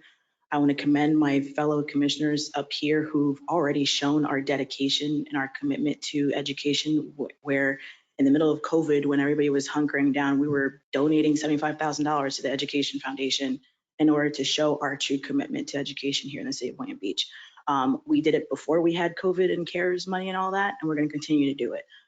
So this is an opportunity to just continue to build and uplift and rebuild our communities, and I look forward to being part of that. Thank you. Commissioner Katz. Thank you, and thank you for the presentation. I'll echo the sentiment that I was very happy with it because it gave everyone in the public, as well as ourselves, a clear picture of the appropriate uses for these funds. You know, the federal government prints money. We don't have that luxury. So when we get money from the federal government, we need to spend it as judiciously as possible. The first thing I'll say is that I fully support covering the revenue lost in at least this current year's budget, and the analogy about the air, the oxygen on an airplane or whatever else you could come up with. Basically, if we spend all this money and don't cover our deficit, it will lead to citywide service reductions that will affect everybody, and usually that'll disproportionately affect those who don't have the economic means to make it up on their own with their own money. So I fully support covering the deficit in at least this year's budget and planning to some degree for next year's budget if the tax revenue from the state is continued to be hindered by a slow recovery. The second point I'll make is that I want to make sure that how we spend this money absolutely goes to people who need it. I don't like when the federal government gives money to people who don't need it. I don't think that this money at the local level should be going to people who don't need it, people who were not financially harmed, people who did not lose their jobs or find themselves, back on rent and things like that. So any program that I would support moving forward, it would have to be targeted enough that it's as much of it, if not all of it, is going towards impacted parties and doesn't clip people who weren't impacted, who don't need it, and then we've wasted resources helping people who did not need help. A third point I'll make is that I want to request that the city hold a community input meeting on the west side of 95 as well. I would offer up specifically in Leisureville because that is a senior community, most of which are on fixed incomes. So I want to make sure that the access to city staff is citywide, as well as whatever programs that we support help people who have been economically impacted throughout the city, east and west side. I guess the last point I'll make, one, I think it is fortuitous that we spent the money on the FIU study when we did, because that's providing us with in-depth analysis of our communities to let us know where the most need is. Some people scoffed at the price tag when we went out for that study, but I think now we have concrete objective data that will be coming in that will tell us precise needs from analytics, from studying statistics. So I like that. I think that's going to be of great help. I also like that the small number of projects that the city has identified for immediate funding, while only totaling $300,000, most of them are geared towards gathering information to make the remainder of the funds that we spend more targeted and more precise, which I've been talking about throughout my comments. The last thing I'll say is that as it was explained in the presentation, there are some pretty strict criteria. I'm not opposed to furthering the criteria with some local requirements before we get into doling out money, just so that not only do we have the federal guidelines, but we identify needs and requirements on a local level, so it doesn't just turn into a show up and ask for money to support anything and everything under the sun. I've fielded a lot of input from residents throughout the city, throughout District 1, which I represent. And there's a difference between a good idea and an idea that sounds good. And we need to invest in good ideas. Good ideas sound good, but in practicality, it might not be possible, might not really be good.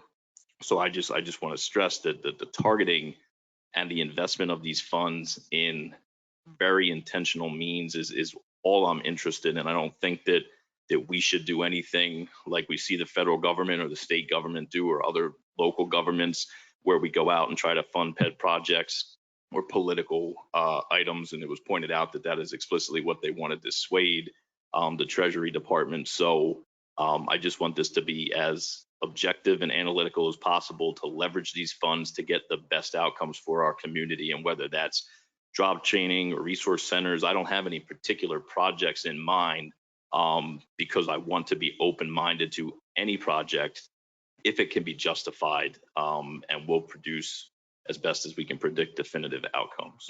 Thank you. Vice Mayor. Yes, I do have a few comments. I echo everything that has been said by my colleague thus far. This is a great start, Therese. Thank you very much. But each city is unique. Boynton Beach is unique to other surrounding cities. We have different needs, specific needs that other cities may or may not have. So I was just wondering, I did read in here where it said something to the effect that if it's not on the list, so to speak, that, so I was just wondering, if we have projects that are borderline, questionable, who has the final say-so as to whether or not that goes forward? Is it this commission? Is it the ARPA folks? Or we need to really be clear on how that's going to be handled going down the road. Okay, I don't know if you have an answer tonight, but but there will be a lot of questions and adjusting, fine tuning as we move down the road. So you don't have to answer that. Okay, thank you. But I do feel that how we handle disputes, because I know of a lot of projects out there that are lined up waiting for guidelines and funding. And we need to make sure that we have that clear in our head. I also would like to make the point of, I want to wait until after we get the FIU study, Lori. Can you give a feel for when that might come up? Is that going to be this year or the end of? First quarter by no later than the spring of next year. But first, they've committed to the first quarter of next year. They might deliver a little bit sooner. It depends, but they're committed to the first quarter. Okay. Good. I'd like to say this while it's fresh on my head, because I'm past 25. So I have to say it while I remember it. I would love to see as many of my colleagues to these meetings, like on the 29th, I believe, Ray stated, the one that's going to be out at Carolyn Sims.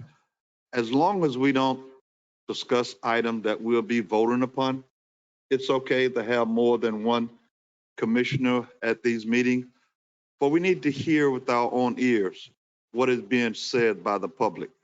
So I would like to dispel that, because I've heard that, well, if you're going, I can't go. No, that's not true. Okay. And I think Jim can back me up on that. All right. I would just like to also make this point that this is a huge effort, and I see extra manpower. Do we have enough manpower to monitor this project as it moves down the road? Do you foresee maybe having an extra person or persons to do this, Lori? Will that be an expense to us in that area? Yes, very much possibly, depending on the projects. But if we need assistance, we can utilize, in other words, I can use ARP funding to pay what I'm paying Carice to work on this project. We can use, if we need technical assistance to get the grants out and someone to process, we can utilize funds. So what we will do is, as we identify and break down into projects and programs, we'll identify what the resources that'll be needed to help with that. Some will, some won't. That's why we also want to partner with nonprofits. They can do most of the heavy lifting on that. But at some point, we will need to monitor and document. So we don't even know yet what that looks like. But we will identify that as we move forward. You're going to be talking about this a lot over the next 2 years. Yes. Okay, I I understand. This is not our last conversation. That we're going to receive over $13.6 million, and we've already received some $6.8 million. Are we putting those monies someplace where we can gain a couple nickels while we sit and wait and decide? Yes, and we actually had to get clarification that it was allowed to be put in an interest-bearing account from the Treasury, but we did get that clarification. Yes, it's earning interest. Okay, I have other questions, but I'll reserve, and we'll have time going down the road. Okay, well, that's all I have right now. Mayor, Yes. I just have a minor question, Okay. but an important one nonetheless. Carice, does it say anything about keeping the dollars local? One of my concerns is, for example, just as an example, we support a startup, we give them seed funding, and then they move to another city, right? how do we protect these dollars so that they are investments in the city and they stay in the city? That's an excellent question. As the Vice Mayor had asked the question before, and I'm going to answer just a little bit of it right now, is that there is flexibility when it gets to the local level. There's the main requirement is the intent. As long as what you're funding has the intent designed to address economic harm resulting from or exacerbated by the public health emergency. And within those programs, they also have given you flexibility. Now, when it comes to the compliance and reporting, it's going to be very specific. However, there's nothing that says that the city cannot enter into a contract or an agreement with a recipient of the funds with your own set of criteria. As Commissioner Katz had mentioned earlier, he would like to see some very strict requirements. Even if the federal government doesn't ask for it, you can ask for it. So you can create that contract that says, we give you this money and you have to stay in the city for X amount of time. All right, thank you. I think my goal here, my intent is that wherever it is legally possible or practically possible, or both, hopefully this will create some sort of multiplier effect by keeping it in the community. And so that's the reason for me bringing that up. But thank you for that clarification. Thank you. So in that, we're allowed to give forgivable loans similar to like the PPP program? Yes, sir. And you're actually encouraged to model after some of the state and federal grant programs. All right, thank you. I got a good list here. And so, when we talk about dividends, return on investment, it's not just money that comes back. It is also the goodwill and the public interest that we get back. That is not necessarily a quantifiable time, but it's a qualitative term. And you said that quality is also matters, that we can look at, I guess, education and living standards as a possible metric. Yes, sir. You're encouraged to put metrics to your projects and especially programs. Okay. And so whatever this commission feels is in the public interest as a qualitative measure is something that, we can do moving forward. That's very helpful. And one of the things that, according to Commissioner Katz, I agree with you. We shouldn't give money to people who don't need it. However, I don't think that we're necessarily the ones to determine who needs help and who doesn't. The federal government said, if you're an individual who makes $81,000, you don't get that third stimulus check. But if you make $74,000, you get the full amount. That's kind of where I want to make sure that anybody who needs help, we should be able to give them help and not necessarily be such the qualifier of who needs help based upon solely just on income. And then Vice Mayor Hay, I wanted to introduce you to a new gender neutral term of human effort instead of manpower. Well taken. I feel, that we have all these gender neutral bathrooms. And so this is something that, we have firefighters and police officers. We do not just have firemen and policemen in this city anymore. You got a good person, huh? Yeah. So okay. that's it. All right. I'm from the old school. Okay. I know. I wanted to be as nice as I could about it. The other thing is in regards to sustainability, is that part of also the infrastructure? I don't know if our urban tree canopy or any sort of resiliency regarding natural disasters, is that included in ARP? There's specific language for climate projects, and it is specifically to resiliency to stormwater flooding, green infrastructure that mitigates that type of flooding, and also natural disasters. So as the projects come forward, if I can understand the scope of the project, I can see what, if any, elements fit into what they have described in the IFR, in the interim final rule. So yes, if we can plant native trees to help with the certain stormwater in certain neighborhoods, or have those types of programs available, I think that's something I would definitely be in forward to. Sustainability. One of the other things, so just give you down the list of things, the septic to sewer. I know that we have a few septic properties within the city. I'd like to see if the commission be willing to move forward with that. I spoke with Nick Savage of the Community Partners in regards to navigators. That is dealing with navigating the internet and having the related internet electronics. So I want to make sure that we deal with the broadband infrastructure. You know, I remember speaking to Colin Groff about the fiber optic backbone that is needed within the city or the cities. And if we could expand on that rather than just dealing with Wi-Fi mesh or 5G, because we want to have I believe the underground and gets a lot more bandwidth than through the air.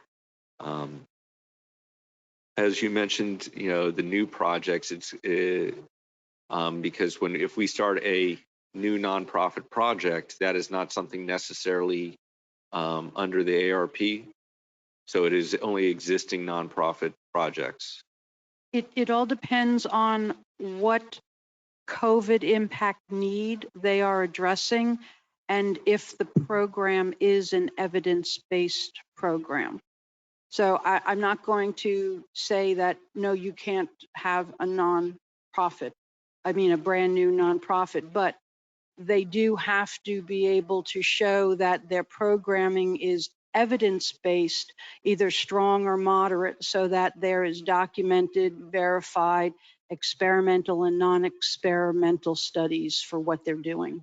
Okay, so for example, hypothetically thinking of a co-working space in a nonprofit organization like a church that, you know, it's, you know, Monday, Tuesday, Thursday, Friday, that church is now used as that co-working space. They sign a contract with the city to have it open as a co-working space for economic development. Would we need to find a study that shows that using these nonprofit spaces as co-working provides a metric of enhanced economic activity? It's more about what the nonprofit is providing.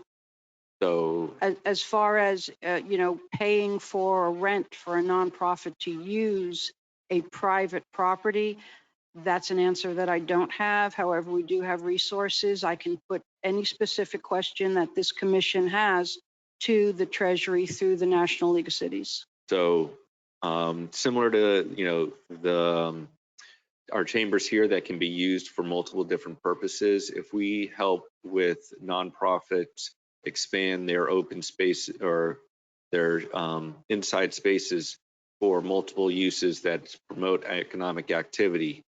So that is something that I'm looking to do. So it's kind of like having the rollaway chairs and desks. If we can help with that, along with, you know, conference rooms and sort of that type of equipment needed to just start a basic co-working space. Because I remember co-work Boynton off of Quantum Boulevard. It was just, you know, an open room with a couple closed doors. And that's something that I'd like to see if we can't help out within the city. Okay, so now I understand your question better, sir. Thank you for the clarification. You're referring to an expansion of services to address an identified need from the impacts of COVID. Yes, an expansion of services is something that the city could help fund. Okay.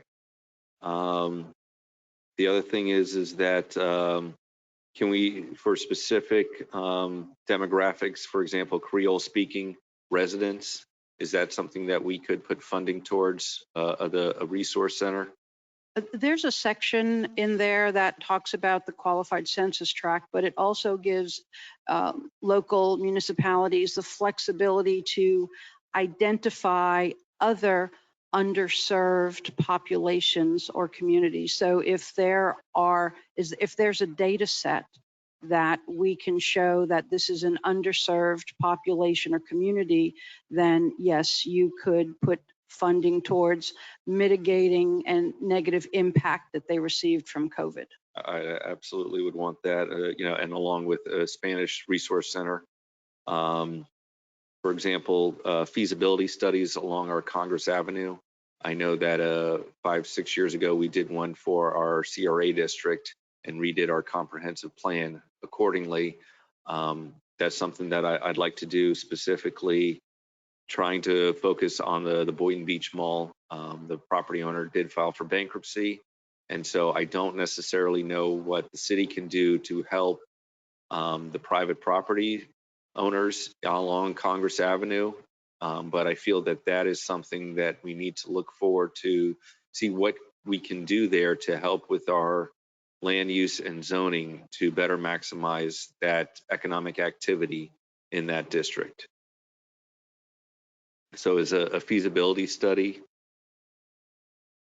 There is a section that came out in the Treasury FAQs on June 24th that specifically said that economic development is not eligible.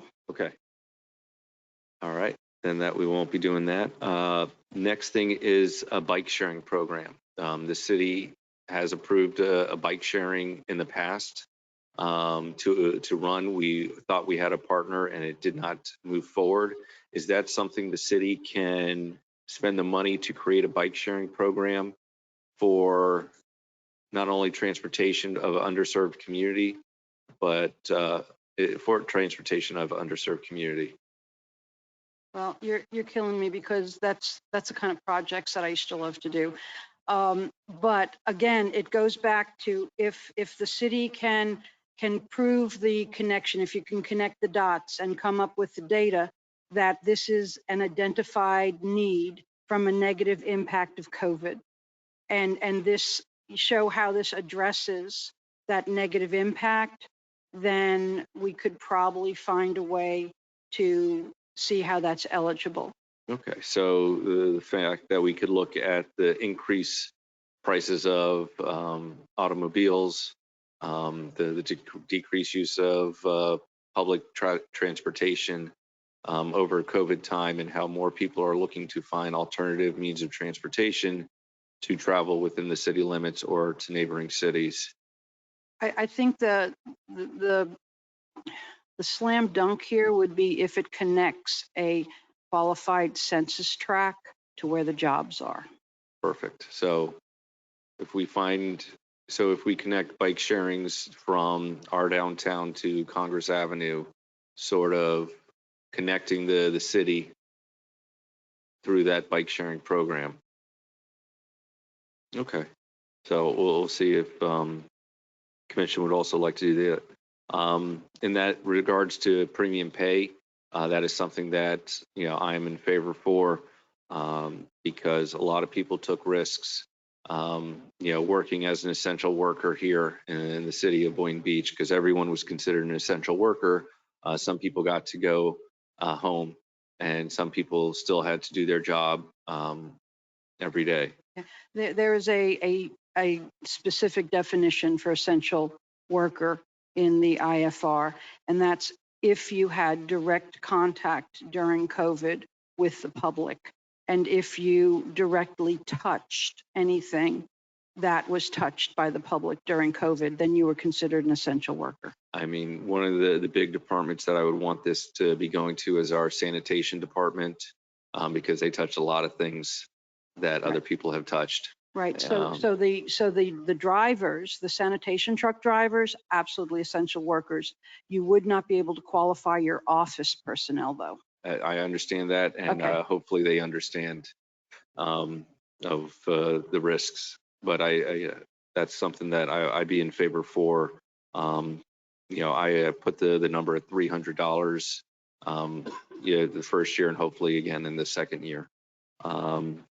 Next is physical activities for the youth.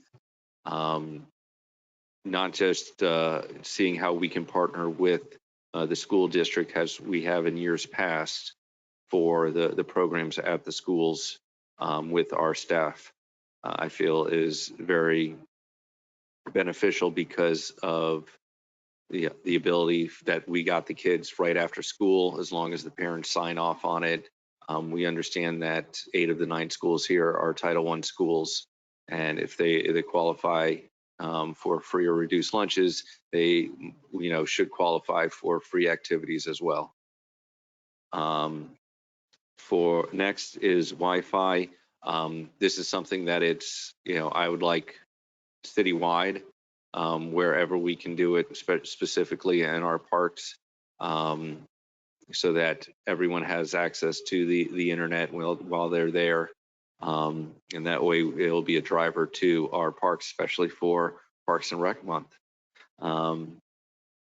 Going into the talks of internships, I have had conversations with Palm Beach State College. If we set up programs with them for the internships, Career Source, the main thing that I'd like to do, I know Career Source had a program for 18 to 24-year-olds to help them, teach them how to work, where it was a paid internship.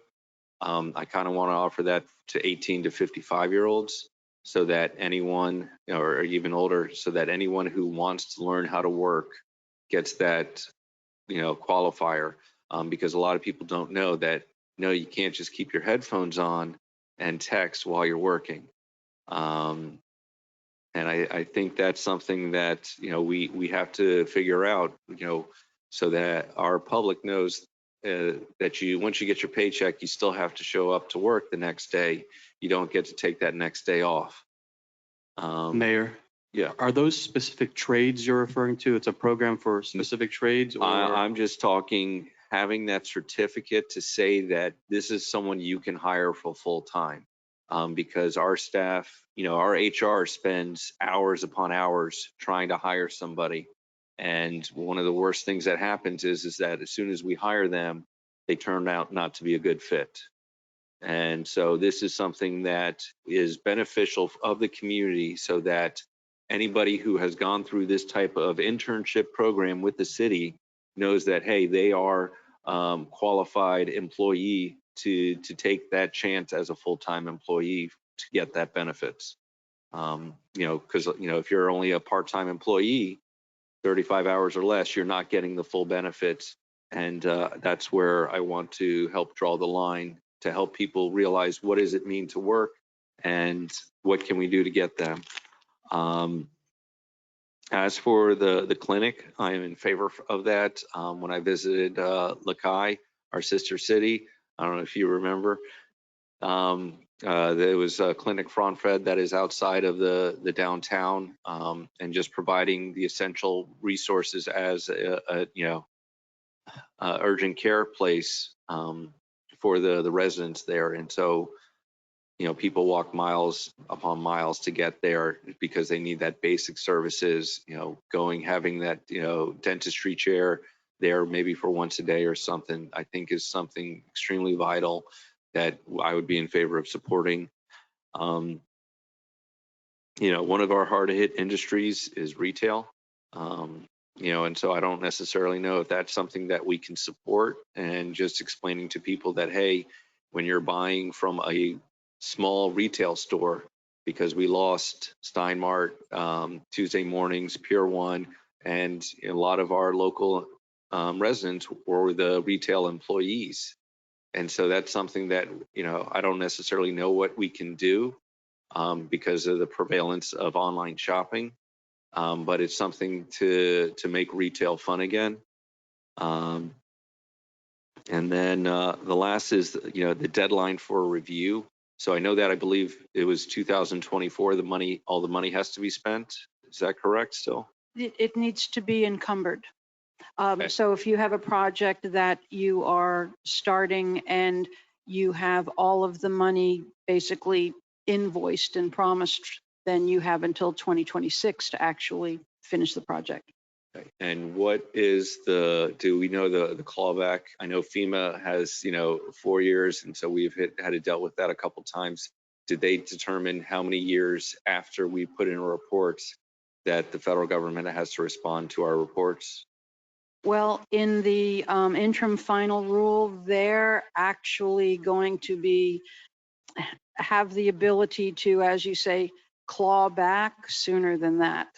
So as we're putting in our quarterly reporting, anytime that they feel something is not an eligible use, then they give you the opportunity to adjust it, but they can ask you for the money back.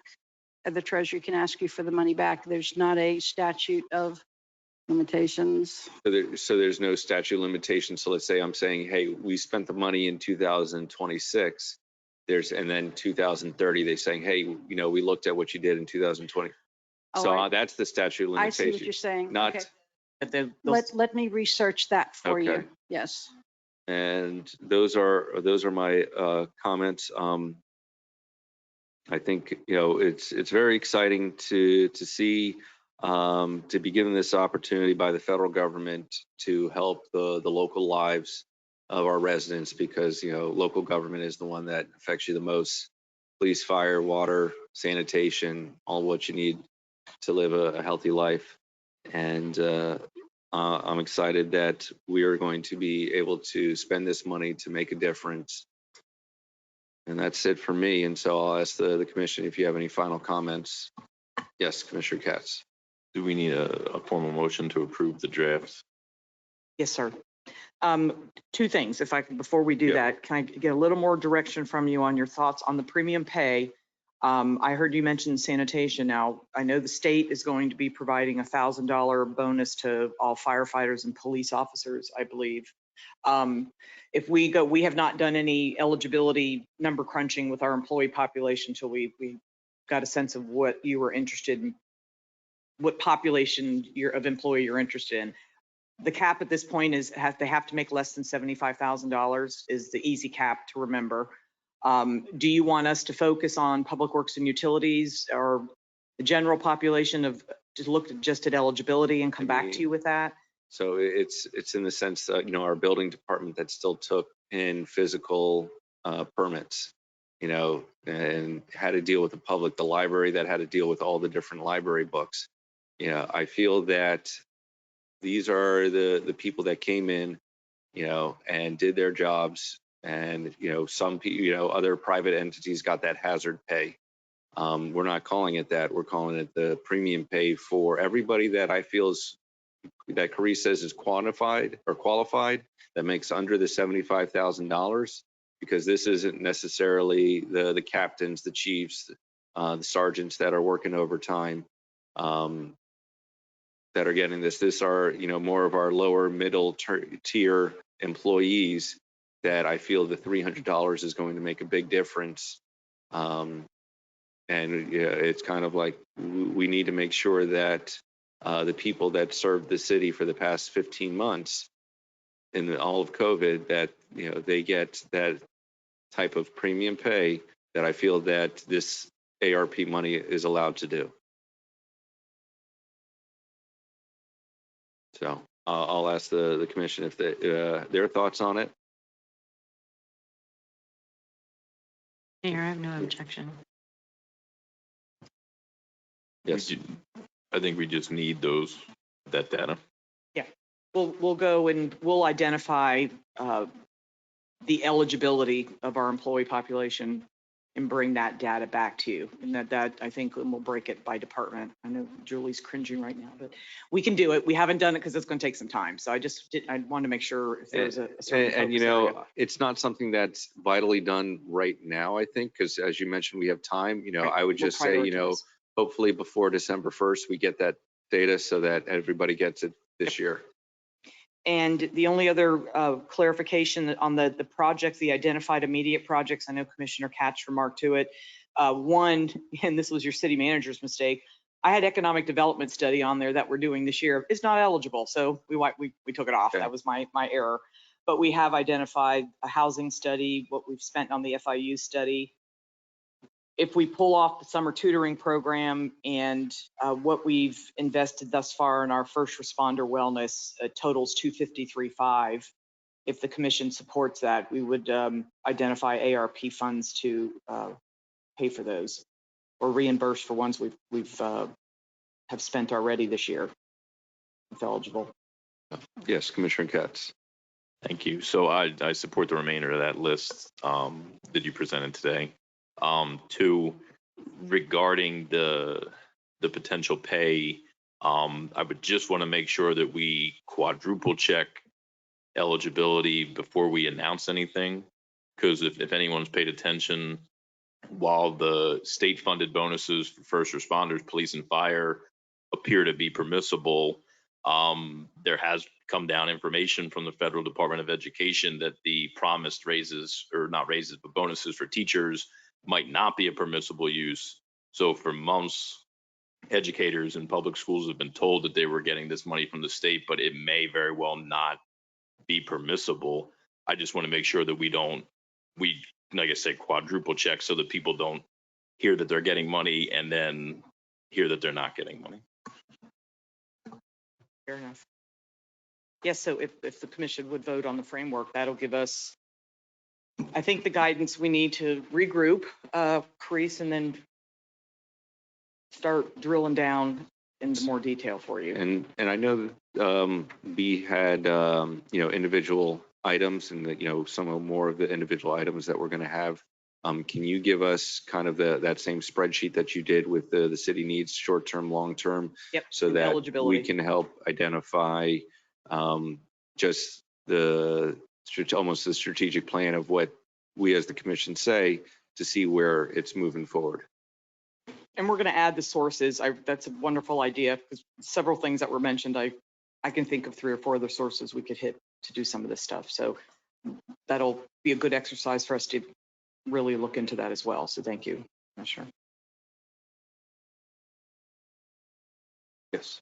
Mayor, if I could ask staff to just put up that page with the list of staff identified priority projects. I do have a question about document, John. That one. Right. Scroll down to the bottom. Okay. So I support the framework. I think it's absolutely in the right track. My question is about those last 2 items. I understand what a housing study is. I understand what we're doing with the FIU project. But I have not seen details yet as to what the summer tutoring program is going to look like and who's in it, who's in all of that. Same thing with the first responder wellness. So sounds. I can get you that tomorrow. All right. Yeah, I explained it earlier, but Right, I didn't want to take up too much time. Right, We're you still gave me forming. an overview, but I haven't seen any details, and so I'm just a little uncomfortable saying yes to something I don't really understand. But they sound like great projects, but I just want to make sure it's what I think it is. I am more than willing to do that now and follow up in writing tomorrow, but I will ask that I get some direction from the commission tonight on this because we are committing to running this program. If the district can provide the names and identify the 4th grade students that we're going to tutor, we're going to start the week after next. And it's literally an intensive 2-week jumpstart tutoring summer program run by volunteers. We're going to pay them $25 an hour. We're going to provide breakfast, lunch, and snack. Volunteer at $25 Enrichment activities.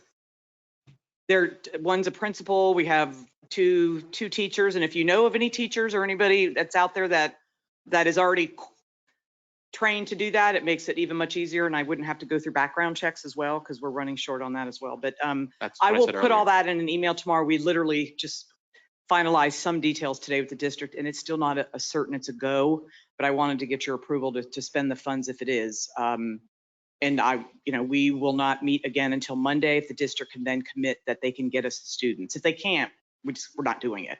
Obviously, we wouldn't be able to. So that logistic is the tough one, but they're committed to doing it.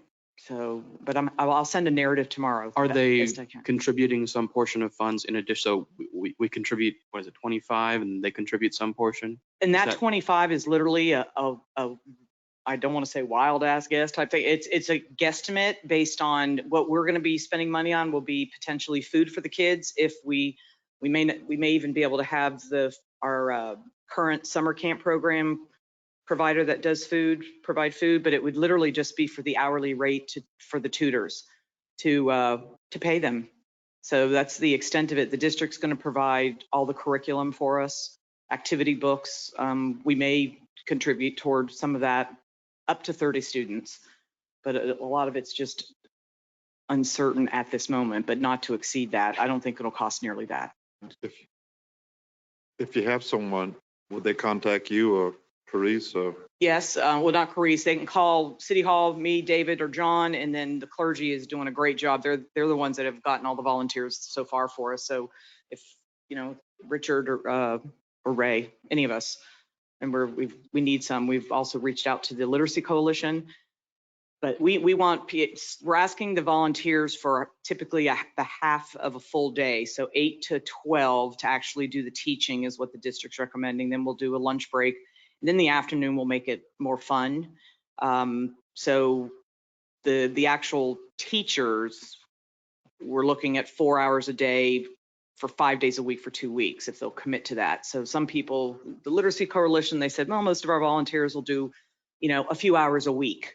So we want to pay to incentivize the district. We discussed that, and they think $25 an hour for a teacher is fair, is what we should pay. We started at 20. They actually recommended 25. Yes, Commissioner Getz. So I appreciate the 25 because that is the contract rate in the collective bargaining agreement with the school district. So I wouldn't want to see the city undercut the going rate for a tutor. Two, I support it. It is a relatively small chunk of money, and it would directly impact the lives of however many students we get. I know you mentioned a background check, obviously. I'm not sure where you're going to find these tutors, or at least not necessarily credentialed ones, because the district does pay hourly rate for summer school. So a lot of teachers who are willing to give up their summer are getting their hourly rate. But I appreciate the $25 rate that was mentioned. And we will be supervising the program. So we you know, it could be a caring adult as we talked to the district, a volunteer that, you know, can teach some basic core principles to the kids. I've even considered and are working through with HR to possibly allow city employees a few hours or 1 day a week to volunteer on city time to go on over and help us out if we need it.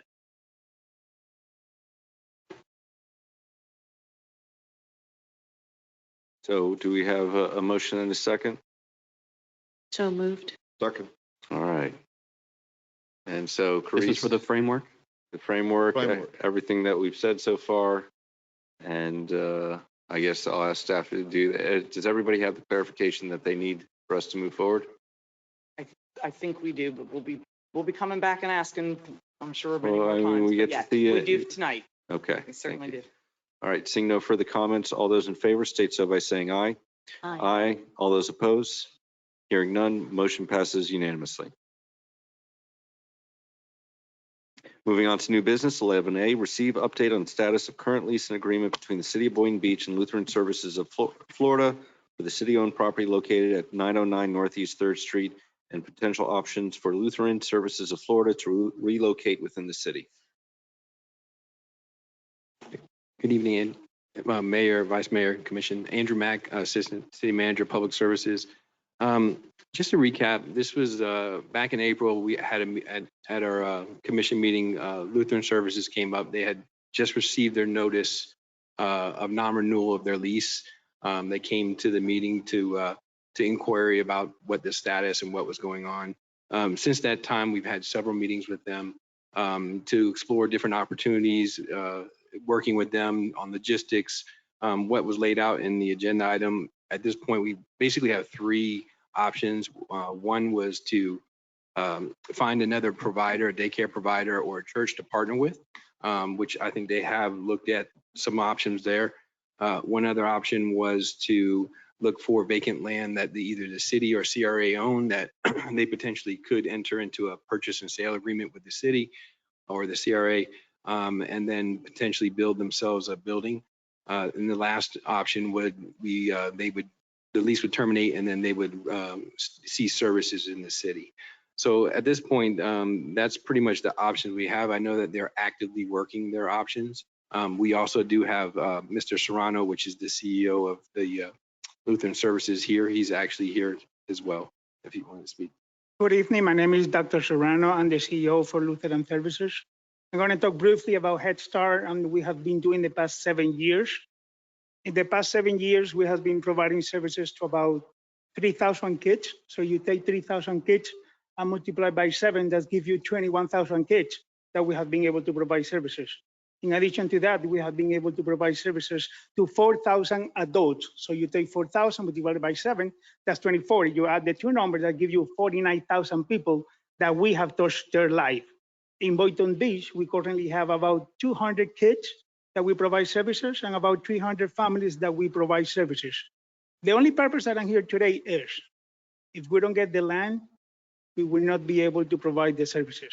We went to the church, we evaluated the church, that church is not feasible. Doesn't meet the code for Head Start, doesn't meet the code for licensing. In preparation for this meeting, I talked to the federal government and I asked them if there's any possibility that we can have money to get money for prefabricated building. The answer was yes. So I'm here to please, I'm here to ask you for consideration. And I have some of my staff here that are willing to also talk. Please raise your hand if you belong to Head Start so they know you and they can hug you, they can kiss you. You're talking to us. We finished today at 3 o'clock because of the storm, so they're here because they want to be here. All right. And that's my only comment. Okay. Commissioner Katz? I have a question. So did you just say the federal government is willing to give you money for this purpose?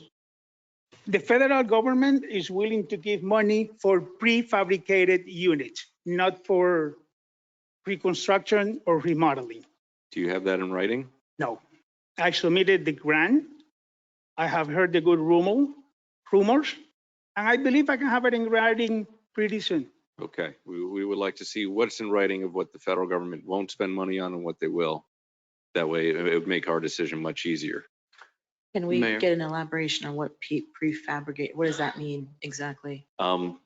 Similar to a modular home, it is. Okay, I thought so. That's what he's saying. So Yeah. they would build something elsewhere and put it on the property? Correct. Licensing does not allow you to do those type of building, but they allow you to do prefabricated units. Could you clarify what you mean by pretty soon? I mean, are we talking about in 2 weeks, a month? He doesn't know. Okay. Can't. Let me move forward.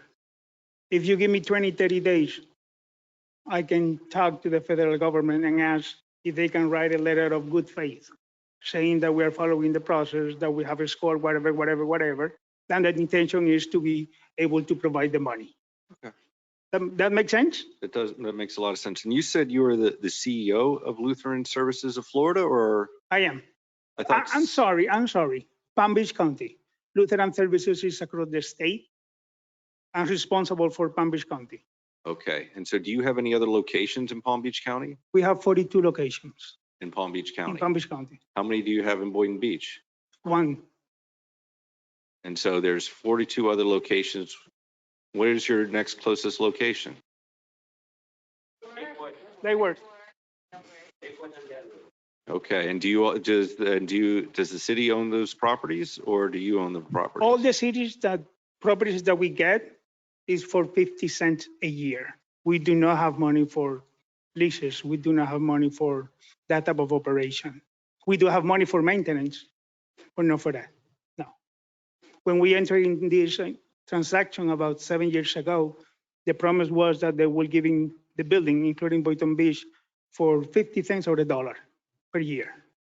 And so were the numbers that you were giving us just solely for Boynton Beach, or for the? I give you numbers for both, for Boynton Beach and for Palm Beach County. Okay, so it was 200 and 300 a year for the children and the families. Palm Beach County serve about 200 kids per year and about 300 adults per year. So what I'm trying to tell you is it's going to be very difficult for me to go to them and let them know, I cannot feed you.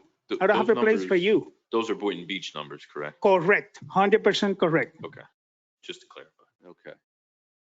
And that's it. And so one of the other things is I was looking at the Early Learning Center of Palm Beach County, and they partner with multiple daycares because there are numerous daycares surrounding your location. You're aware? Absolutely. We have open RFP, we have open competition. So far, nothing. Nothing in regards to what? To partnership in which we have to pay. There's nothing in Boynton Beach. We hire, when we started about 3 years ago, we hired a realtor. We couldn't find. You couldn't find a partner. That is willing to give us a property at $1 per year. People are willing to give you a daycare for $20,000 per month. But when we wrote the grant 10 years ago, 7 years ago, 5 years ago, we didn't budget for that. And so with your organization, you have your own employees and everything. Absolutely. Okay. And so you don't give money to other organizations. No, incorrect. When we receive money from the federal government, like the one that she mentioned, we provide that money also to our childcare partners, vendors, and family childcare homes. So if you ask me, Julian, do you provide money to fix the building? Do you provide money to help the employees? The answer is yes, we do that. Okay. That was not calculated in the number that I gave to you. In fact, and so 6 months ago, when I reviewed the financials, we have spent almost $4 million in that building. over the past 7 years. Okay. And I see that you get over $4 million from the Children's Service Council, and it also is, and that's the match from the federal Head Start program. Right. The federal government do not give you $1. They give you 80 cents. You need to look for the rest of the 20 cents. With that 20 cents, we are able to function 12 months, 10 hours. If now we're going to be subject to provide services to 9 months, 8 hours, and the person who's going to suffer are going to be our families. And we're gracious for that. And so you don't look to raise money besides the federal or state or county governments? We are constantly looking for money. So Constantly. So where have you else received money? We have received money from the federal government. Uh-huh. We have received money from Allegheny and Franciscan, the Chamber of Commerce, but it's nothing. It's 20,000, it's 30,000, it's 50,000. A building of this magnitude, we're talking millions. Money for capital improvement is nothing. It's okay. Thank you. Okay, and I think some of the members would like to talk, if you don't mind. Should I ask them to come or should I go and sit? I mean, this is open for anyone to speak, so yeah. Thank you, and I appreciate your attendance, and I appreciate your heart. Thank you. Thank you.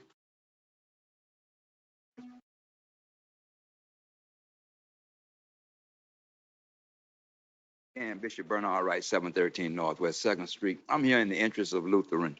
That Head Start, I was with them years ago, and I went to a retreat with them. It was pretty great. We know that's historic and a cultural Head Start down there, and it's definitely convenient. I don't know what's going on with the renewing of the lease. All I would like to see is this Head Start stay within this community. And wherever we may have property, me and Mike was talking about over where the barbershop was, right close to Saracen Park would be an ideal spot. But wherever, I would love for you all to just keep this Head Start here, give them all the assistance they need, and that's why I'm here. All right. Thank you so much. You.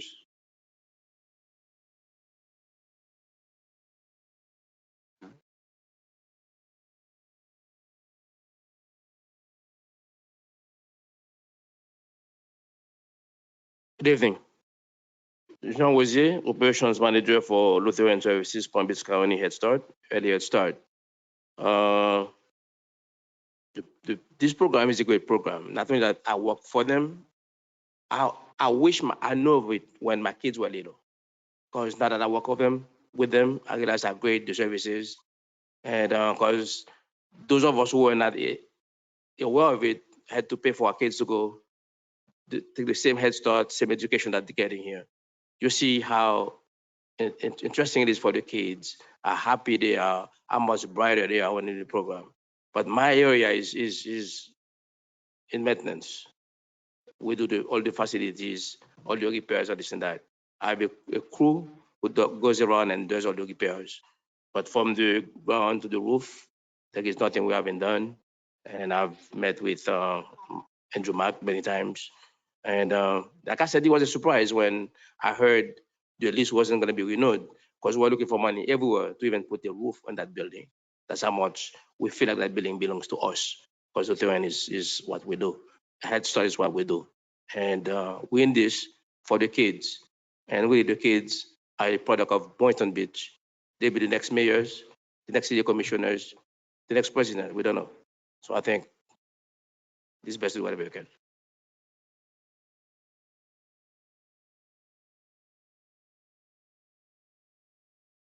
And I'll ask if you'd like to speak next, please come to start lining up. That way we don't, so we know how many people would like to speak. Mary Greta Wilson, Center Director, Boynton Beach Head Start, 909 Northeast 3rd Street. Like Mr. Rosier said, we have met with Mr. Max several times, trying to see if we can secure a place to keep the program in Boynton Beach. When I look out of that window across the street, I see that piece of land overlooking the center, and I don't see any reason, maybe you do, but I don't, why we can't get help or why you can't give us that piece of land to build, put a center over there. I spoke to one of my staff today and she said, Greta, I'm 63 years. I have been living right in this neighborhood, right at the back of the center for 63 years. And this piece of land, there has been nothing on there but grass for all these years that I have lived in that city. So if it has been vacant, doing nothing, nothing is ever put out there, why can't you just give us that piece of land to build?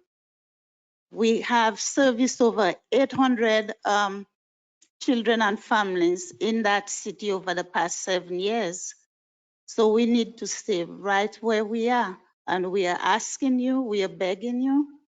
I'm here to support the families. I don't know how long I'm going to be out there, but I still want to see a developmentally appropriate center that's really built to conduct business for the 0 to 5 year olds. So it's right fitting to have the bathrooms in the classrooms, to have the classrooms wide enough to fit the 19 or 20 children per classroom. So if we build it, we will make it child friendly. Conference rooms so the parents can have meetings or trainings on whatever we want to do out there. So I'm pleading to everyone who has the power in your hands to do what is best for the children of that city. And that's not the first time I have been up here saying this. I have been here for the last meeting that I attended saying the same thing. And I don't want my words to fall on deaf ears. I am 69 years old. I'm standing here asking that the children of Boynton Beach, have been living in this city for 17 years, and I'm pleading that you give us that piece of land for the children of Boynton Beach. And it will not go to waste. Are you talking about the property at Northeast 9th Avenue and Northeast 3rd Street?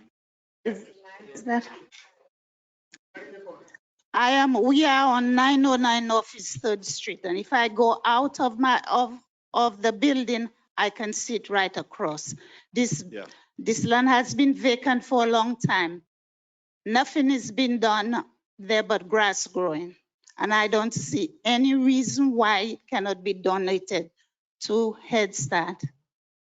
So we can erect a building that's child friendly. developmentally appropriate for 0 to 5-year-olds. Thank you. Thank you. Thank you. Is that CRA or city owned? CRA. Caring Center? The CRA identified to possibly move the community caring center. Was owned by CRA? Yeah. We've had this discussion with Mike as well. Hi, my name is Sabine Weisbauer. I wasn't planning on speaking, but here I am because my parents unfortunately had to leave to tend to their families. So I just wanted to speak here for my parents that I serve every day in social services at the Boynton Beach Head Start. And I would like you to know that many of our parents struggle with transportation. So having Boynton Beach moved out of Boynton Beach city or city limits is going to make it very difficult for a lot of the families to be served. Louder, okay. So yes, I want to speak up for the parents that have transportation issues. We have a lot of parents that once they receive the opportunity to have childcare with Head Start, to start new careers, replenish their school, going back to school or starting a new career and just better their lives overall by receiving childcare in an area where they can sustain it. It is extremely difficult for parents that struggle with transportation to have childcare too far away. So having that said, my parents are grateful and they wish that they could still be here, but unfortunately they had to tend to their families tonight. Thank you for your time. Thank you. And thank you again for coming here and letting us know and having this discussion. Yes. I have one more question for the CEO. So if the city or the CRA was able to convey land, are you saying that whether it's based on hypothetical federal funds or funds from other sources that you have already, that you're capable of building, whether it was modules or concretables or an actual structure? Like, is the land all that you need? I am pretty sure if you give that land for us at no cost, for $1, whatever, I can get the money to build a building. So Boynton Beach maintain the $1.2 million here in the city, and we maintain deployment here. Yes, the answer is yes. Okay, thank you.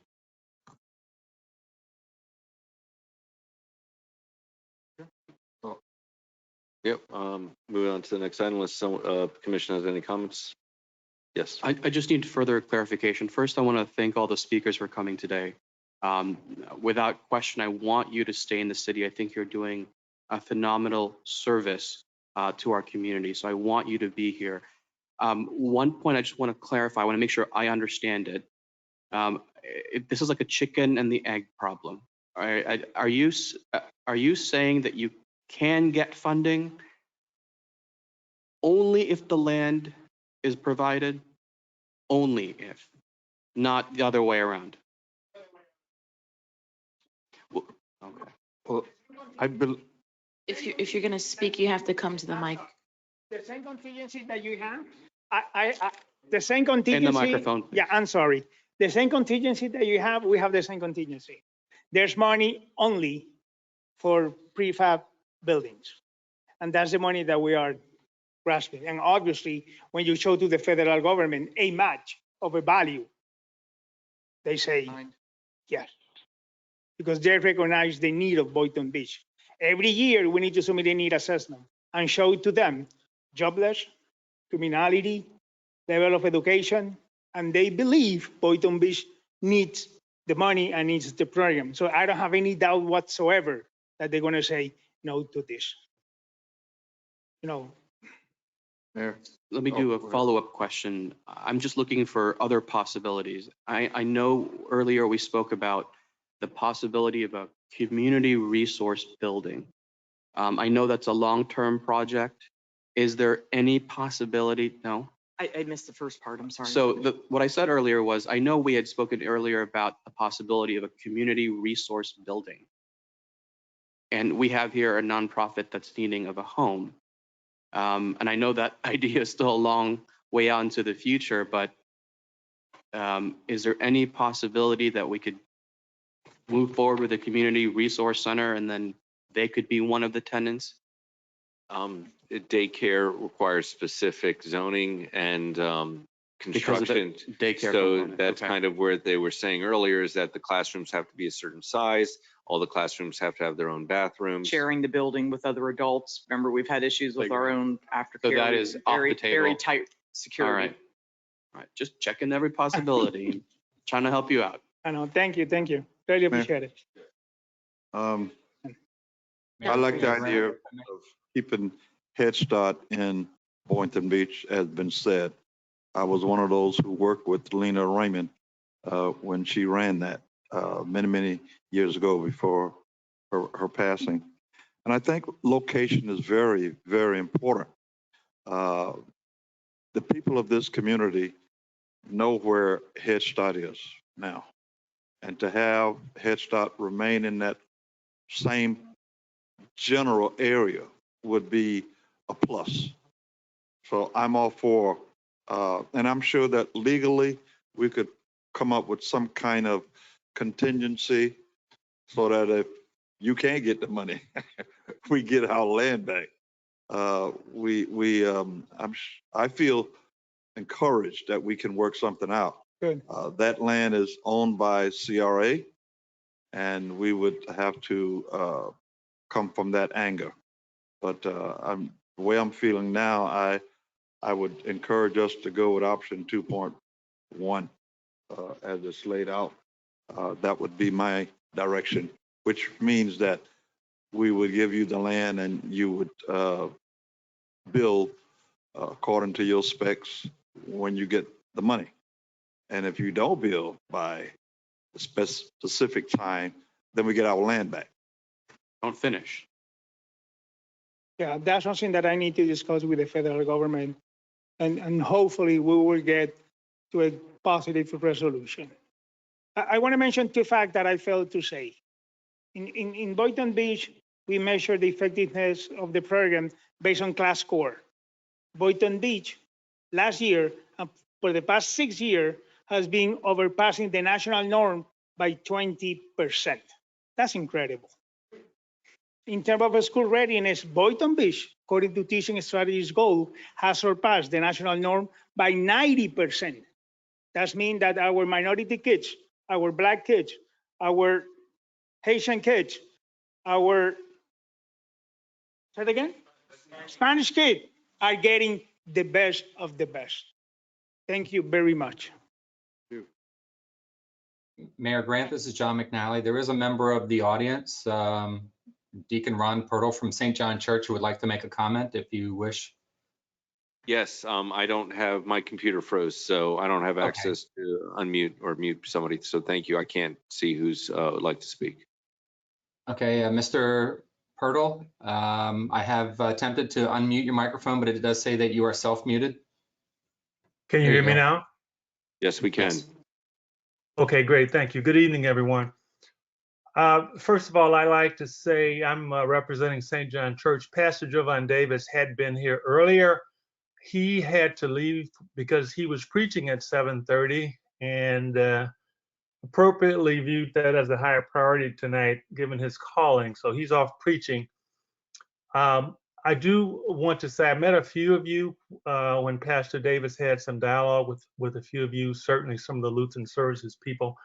Just a few comments, and I did hear the comments that were offered from the local CEO regarding St. John. What I would say is that St. John has strongly supported, and we continue to strongly support early education for our youth in and around the St. John Church location, which is very close to the current location for the Head Start program there in Boynton Beach. St. John has for over 100 years been I'll say a very strong part of the community and desires to continue to be a strong part of the community, not just for religious purposes, certainly very strongly for religious purposes, but also for needs such as this for educating our children and supporting the families of the community. So we strongly support keeping the Head Start program near its current location. What I would also like to just share with some of you that may not be aware, St. John had taken upon itself over the last couple of years to evaluate the feasibility of bringing an early childhood education and development program on its premises. We currently have 3 different buildings on our campus, one of which includes the education facility that was referenced earlier. In the past, it has housed a charter school. It's a 2-story facility. It's not ideally suited for young children such as this. We did have the health department representatives out. We had Stephen Mayat Architects out to take a look at what might be involved. We know that there are renovations that are required to upfit the first floor of our facility to make it suitable to meet requirements for early childhood education, including Head Start requirements. Lutheran Services only recently mentioned this issue to us. Unfortunately, we've not been able to engage in dialogues that could identify possibly the specific kinds of requirements that would be modifications that might be required.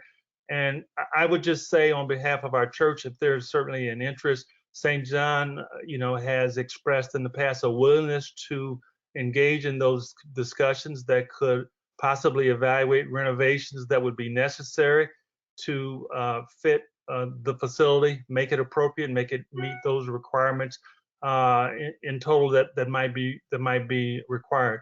If there's a desire, certainly on the part of Lutheran Services to do so and a part of the city, St. John is certainly willing and open to participate openly in those discussions. Yes, Commissioner Katz. So a question for the speaker, and thank you very much. Is St. John's prepared to offer a lease agreement in perpetuity for $1 a year? Yeah, St. John is not, as you know, I mean, we are a nonprofit. We're not, we don't have those kinds of resources to be able to offer for $1 per year. No, we're not able to do that. Understood. So thank you for at this point, I do want to mirror Commissioner Hayes' statements that as a CRA board member, I would certainly favor looking into the property near the train tracks on 9th and 3rd. One, because if somehow that were able to work out and you were able to build on it, you guys would control your future forever. As long as you could pay property taxes, maintenance and all that. They don't have property taxes. They're a nonprofit. So just maintenance. Still pay some property taxes to the city if you wanted to. But so I tend to want to explore this from the CRA perspective with that property because we were prepared to give it away. Like it was going to be conveyed to the community care center for what was essentially a public good and service to provide the incubator space and what they offered. So I just wanted to say I am open to exploring that option. It is a sizable property, so I would imagine it would suit your needs. As Commissioner Hayes said, it would largely be contingent on your ability to fund the construction of a facility. But that, to me, if there's a solution to this that is permanent, that is a better solution, so that you don't have to come back to us in 5 or 10 years or sign a lease with a third party and then have to go back to them at the end of that lease. And there might be a way to solve this forever, and that would obviously be the best outcome. So.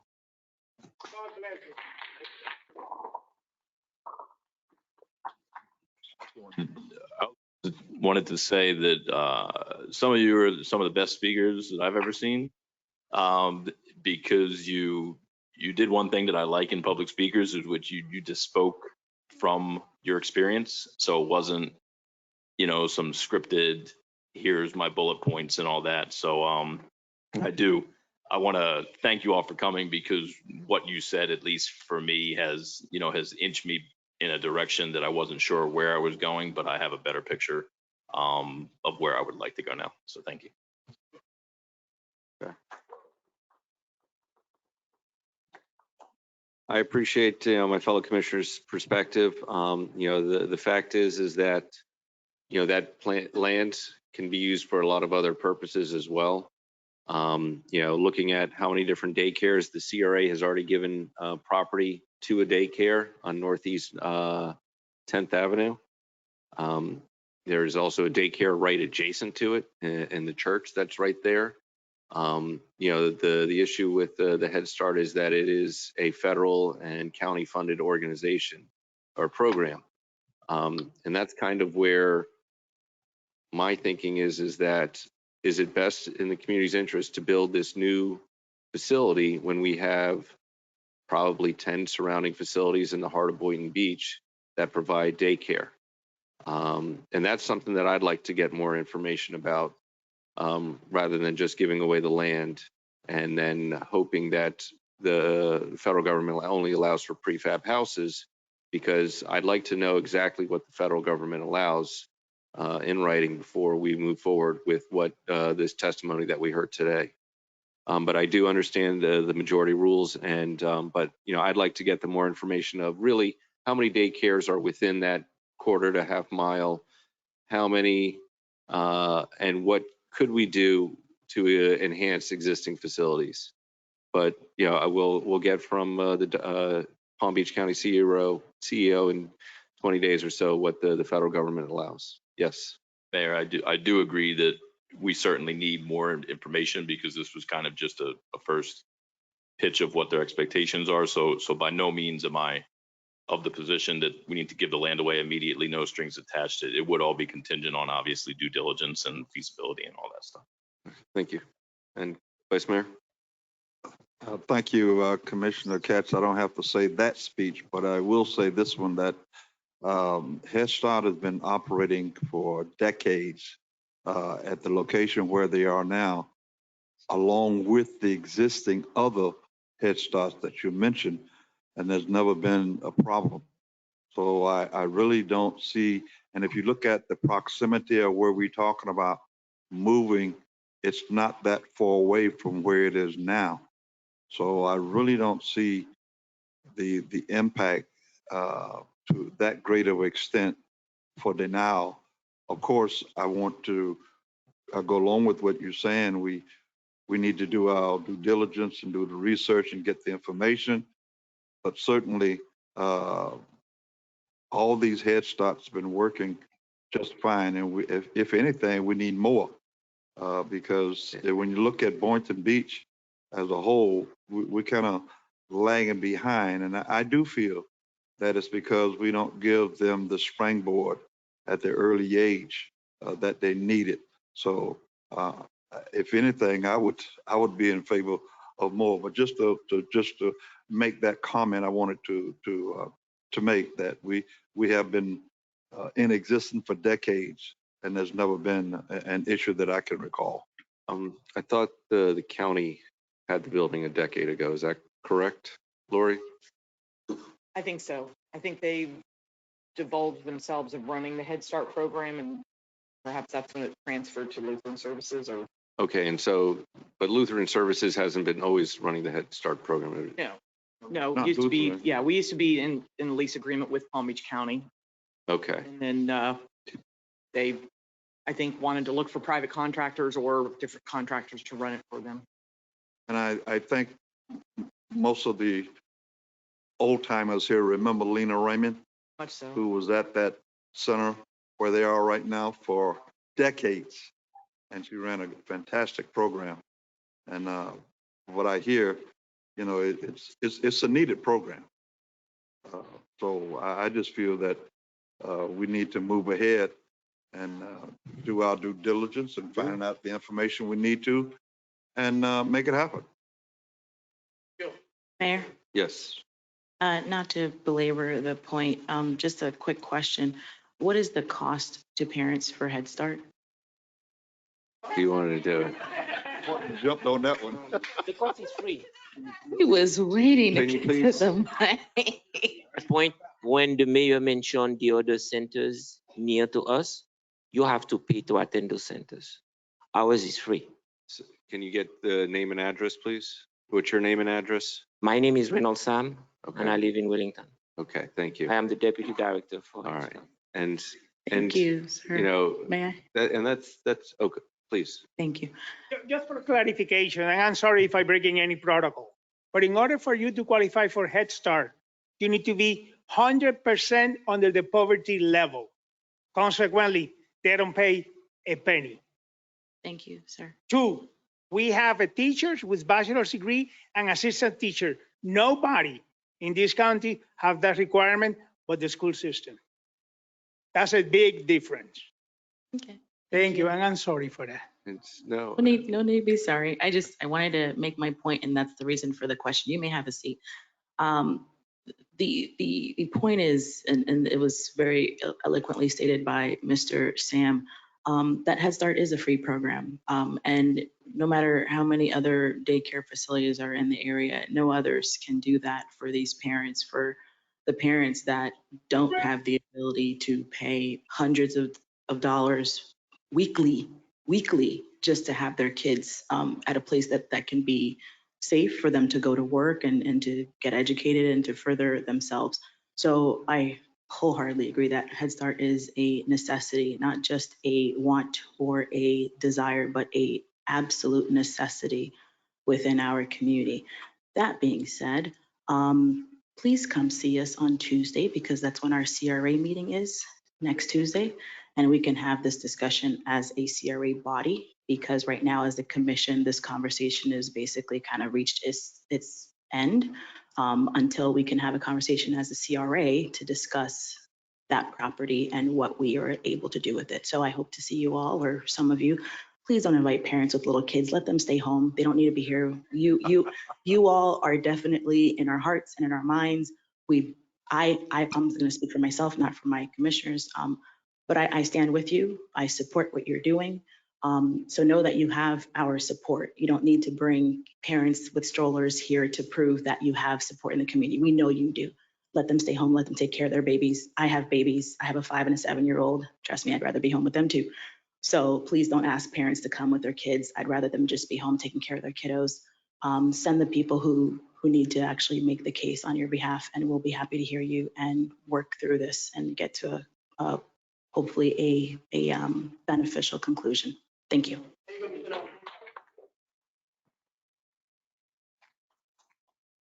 I want to make it clear that with the commission, we want the Lutheran Services of Florida to run the Head Start program in Boynton Beach. Is that correct? They've been doing it well so far. Okay. Yeah. Thank you. All right. Is there any other further comments or questions? If not, yep. Sure. Closing statement on my part. If it's not clear already, I support you. So pending due diligence, I'll be supporting your stay in our city.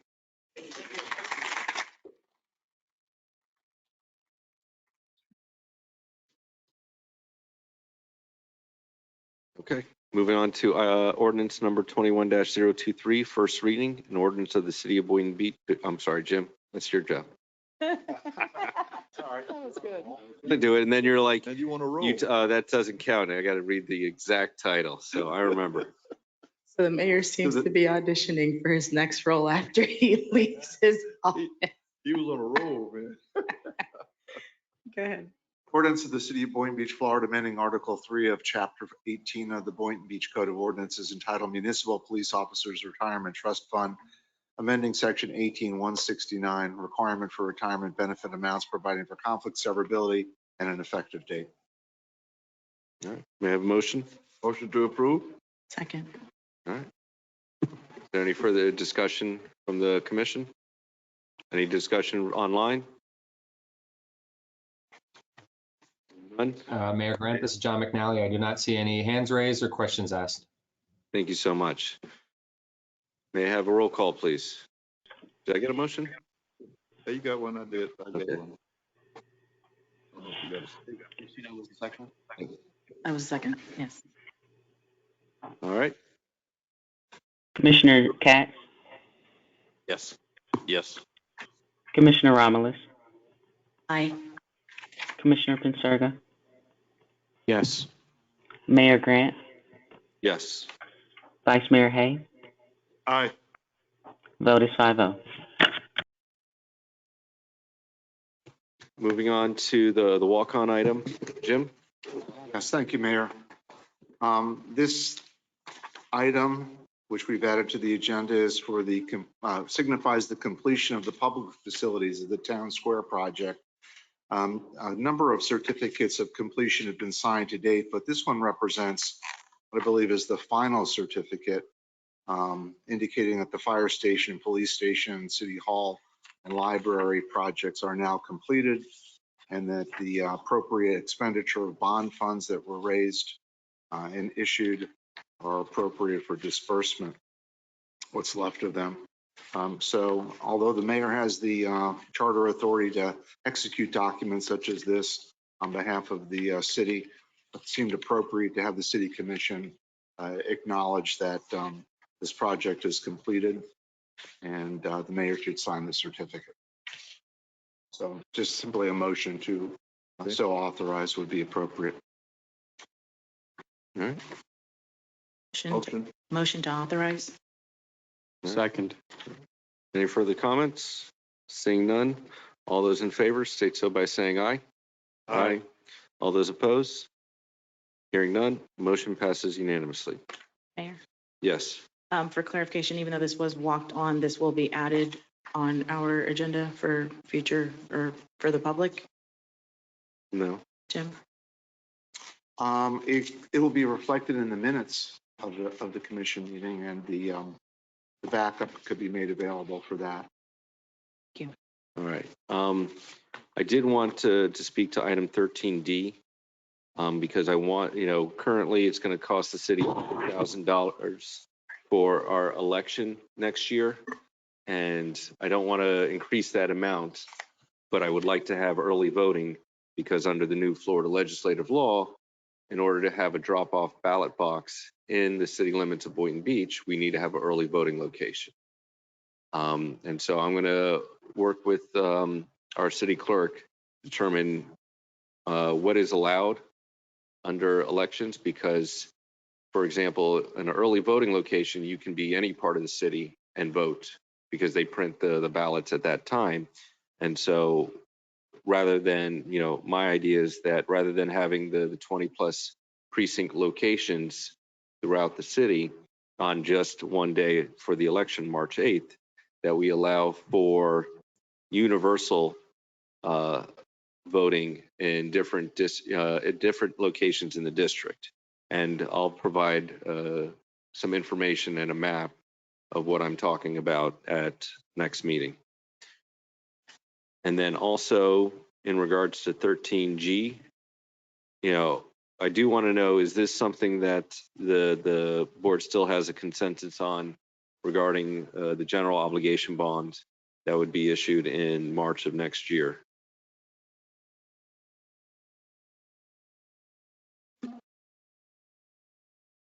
About the possibility of Parks and Recreation bond, because it's to be determined, and I want to make sure that the board would like to move forward, because this is something that I'm really adamant about after learning about the public service tax bond that the city is currently paying off. And so I feel that, anytime the city's borrowing money, that the people are involved, or the residents are involved with any sort of capital improvements. Mayor, perhaps we can have a discussion on how we can use some ARP funds on Parks and Recs improvements rather than having to go out on a bond. Is that a possibility? Mostly not. Okay. Yeah, no, I don't think this is something that's kind of dealing with the Leisureville land that we have, dealing with the Girl Scout Park. It's dealing with the Eco Park, and District 2, the Palmetto Park. It's something that I feel that, it touches all of the districts with a Parks and Rec bond. And that's kind of where I want to know how your feelings are before staff puts in more time and involvement with different projects that we could spend this money on. Yes, Commissioner Katz. So on each of the items, and I have no problem with conversations or discussions on the next agenda item if it's not already too packed. I don't know what it I looks think like. it's too packed for July, but it's sometime in August. on anything election related. I'm not overly concerned about cost. If we had to spend more money to have an early voting site, I would be more in favor of that than reducing polling locations to offset the cost. I'm not sure how much it would cost to expand to have an early voting site, but I can't imagine it would be astronomical. On the Parks and Recs bond, I don't have a firm opinion one way or the other, so I need to understand more details. I certainly wouldn't want to vote on anything of that nature, so if it goes to the voters, that at least puts the question to them, which I believe should be their right in this case. So I'm not opposed to a discussion about it. I don't know how much work, until the full commission has discussed it and established consensus to move forward with it. I don't know how much work could or should be in. I guess that's a staff decision. Yeah, I mean, we would be prepared on August, the first meeting in August, to talk process. Jim, I think, and just the structure of that, but it depends on what the commission wants to talk about borrowing and for what and projects where. Because I do believe that our urban tree canopy, we don't necessarily have all the funding for that. And it's just really the vacant land that we have in the city that has been vacant land for a long time, that has been slated to be parks and recreational facilities, to put that out there and to put that capital improvement and and kind of do that more capital improvement of all our parks so that they're up to standard, and so the maintenance and the operation of them should be a little bit easier moving forward. So I have no objection if you wanted to present some sort of proposal akin to what you've got in mind for discussion purposes. I don't object to a discussion. I would agree with that. Okay, so I'll plan for the second meeting of August. Second meeting? Okay. Yeah. Mayor, I have Yep. 3 items. First of all, I don't know, Laura, but I don't think we had nearly enough agendas printed tonight, because I only saw just a handful of people with them, and they were looking, I don't know, but that's something that's just an observation. Okay. Yep, I will check with the clerk's office. Thank you. for letting me know that. Secondly, I know we don't have a whole lot of high-rise buildings right now, but based on what's going on down at Surfside and Miami area, I was wondering, could we have a discussion? Lori, maybe you can answer. Do we have safety guidelines in place, Anna, or do we have a planned schedule in place for inspecting these high-rise buildings? I know we got the ones down on US 1, but do they come up for inspection periodically? Because I would not want, not that the inspectors didn't do their job, but I certainly would not want that to happen to us in Boynton. So some kind of assurance that we have some kind of planned schedule of inspection would be nice to know. So I think, there's the state legislature has the 40-year condo to have that structure, looked at. That was true down in Miami too. I mean, in Surfside. Right, and they said there's construction that was needed. Right. And Okay. so it's kind of, they didn't sue that inspection firm. They sued the board of directors of that association. I believe. I just like to So from- the fact from our is that folks. besides coastal towers, Yeah. I think there's Seagate are our main structures that are over 4 floors or above. Yeah. And that may be close to that age. Otherwise, we do have numerous 2-story structures, but if they're anything like our high school, I'm not too worried about them. I'm not so concerned about the 2 stories, but anything from, say, 4 stories on or something, Yeah, we got I have about a great concern. We got less than 10 of them in our city. So, But we're moving in that direction. And if we're going to move in that direction, okay? Because we got a river walk down here getting ready to be built. We got other areas right across the street from, like at that intersection of Federal. And so we're moving in that direction. So we need to be proactive, okay? So the question is that how often do you want us to do this, or what are age of the buildings do you want us to do that? Yeah, that's what I want to discuss.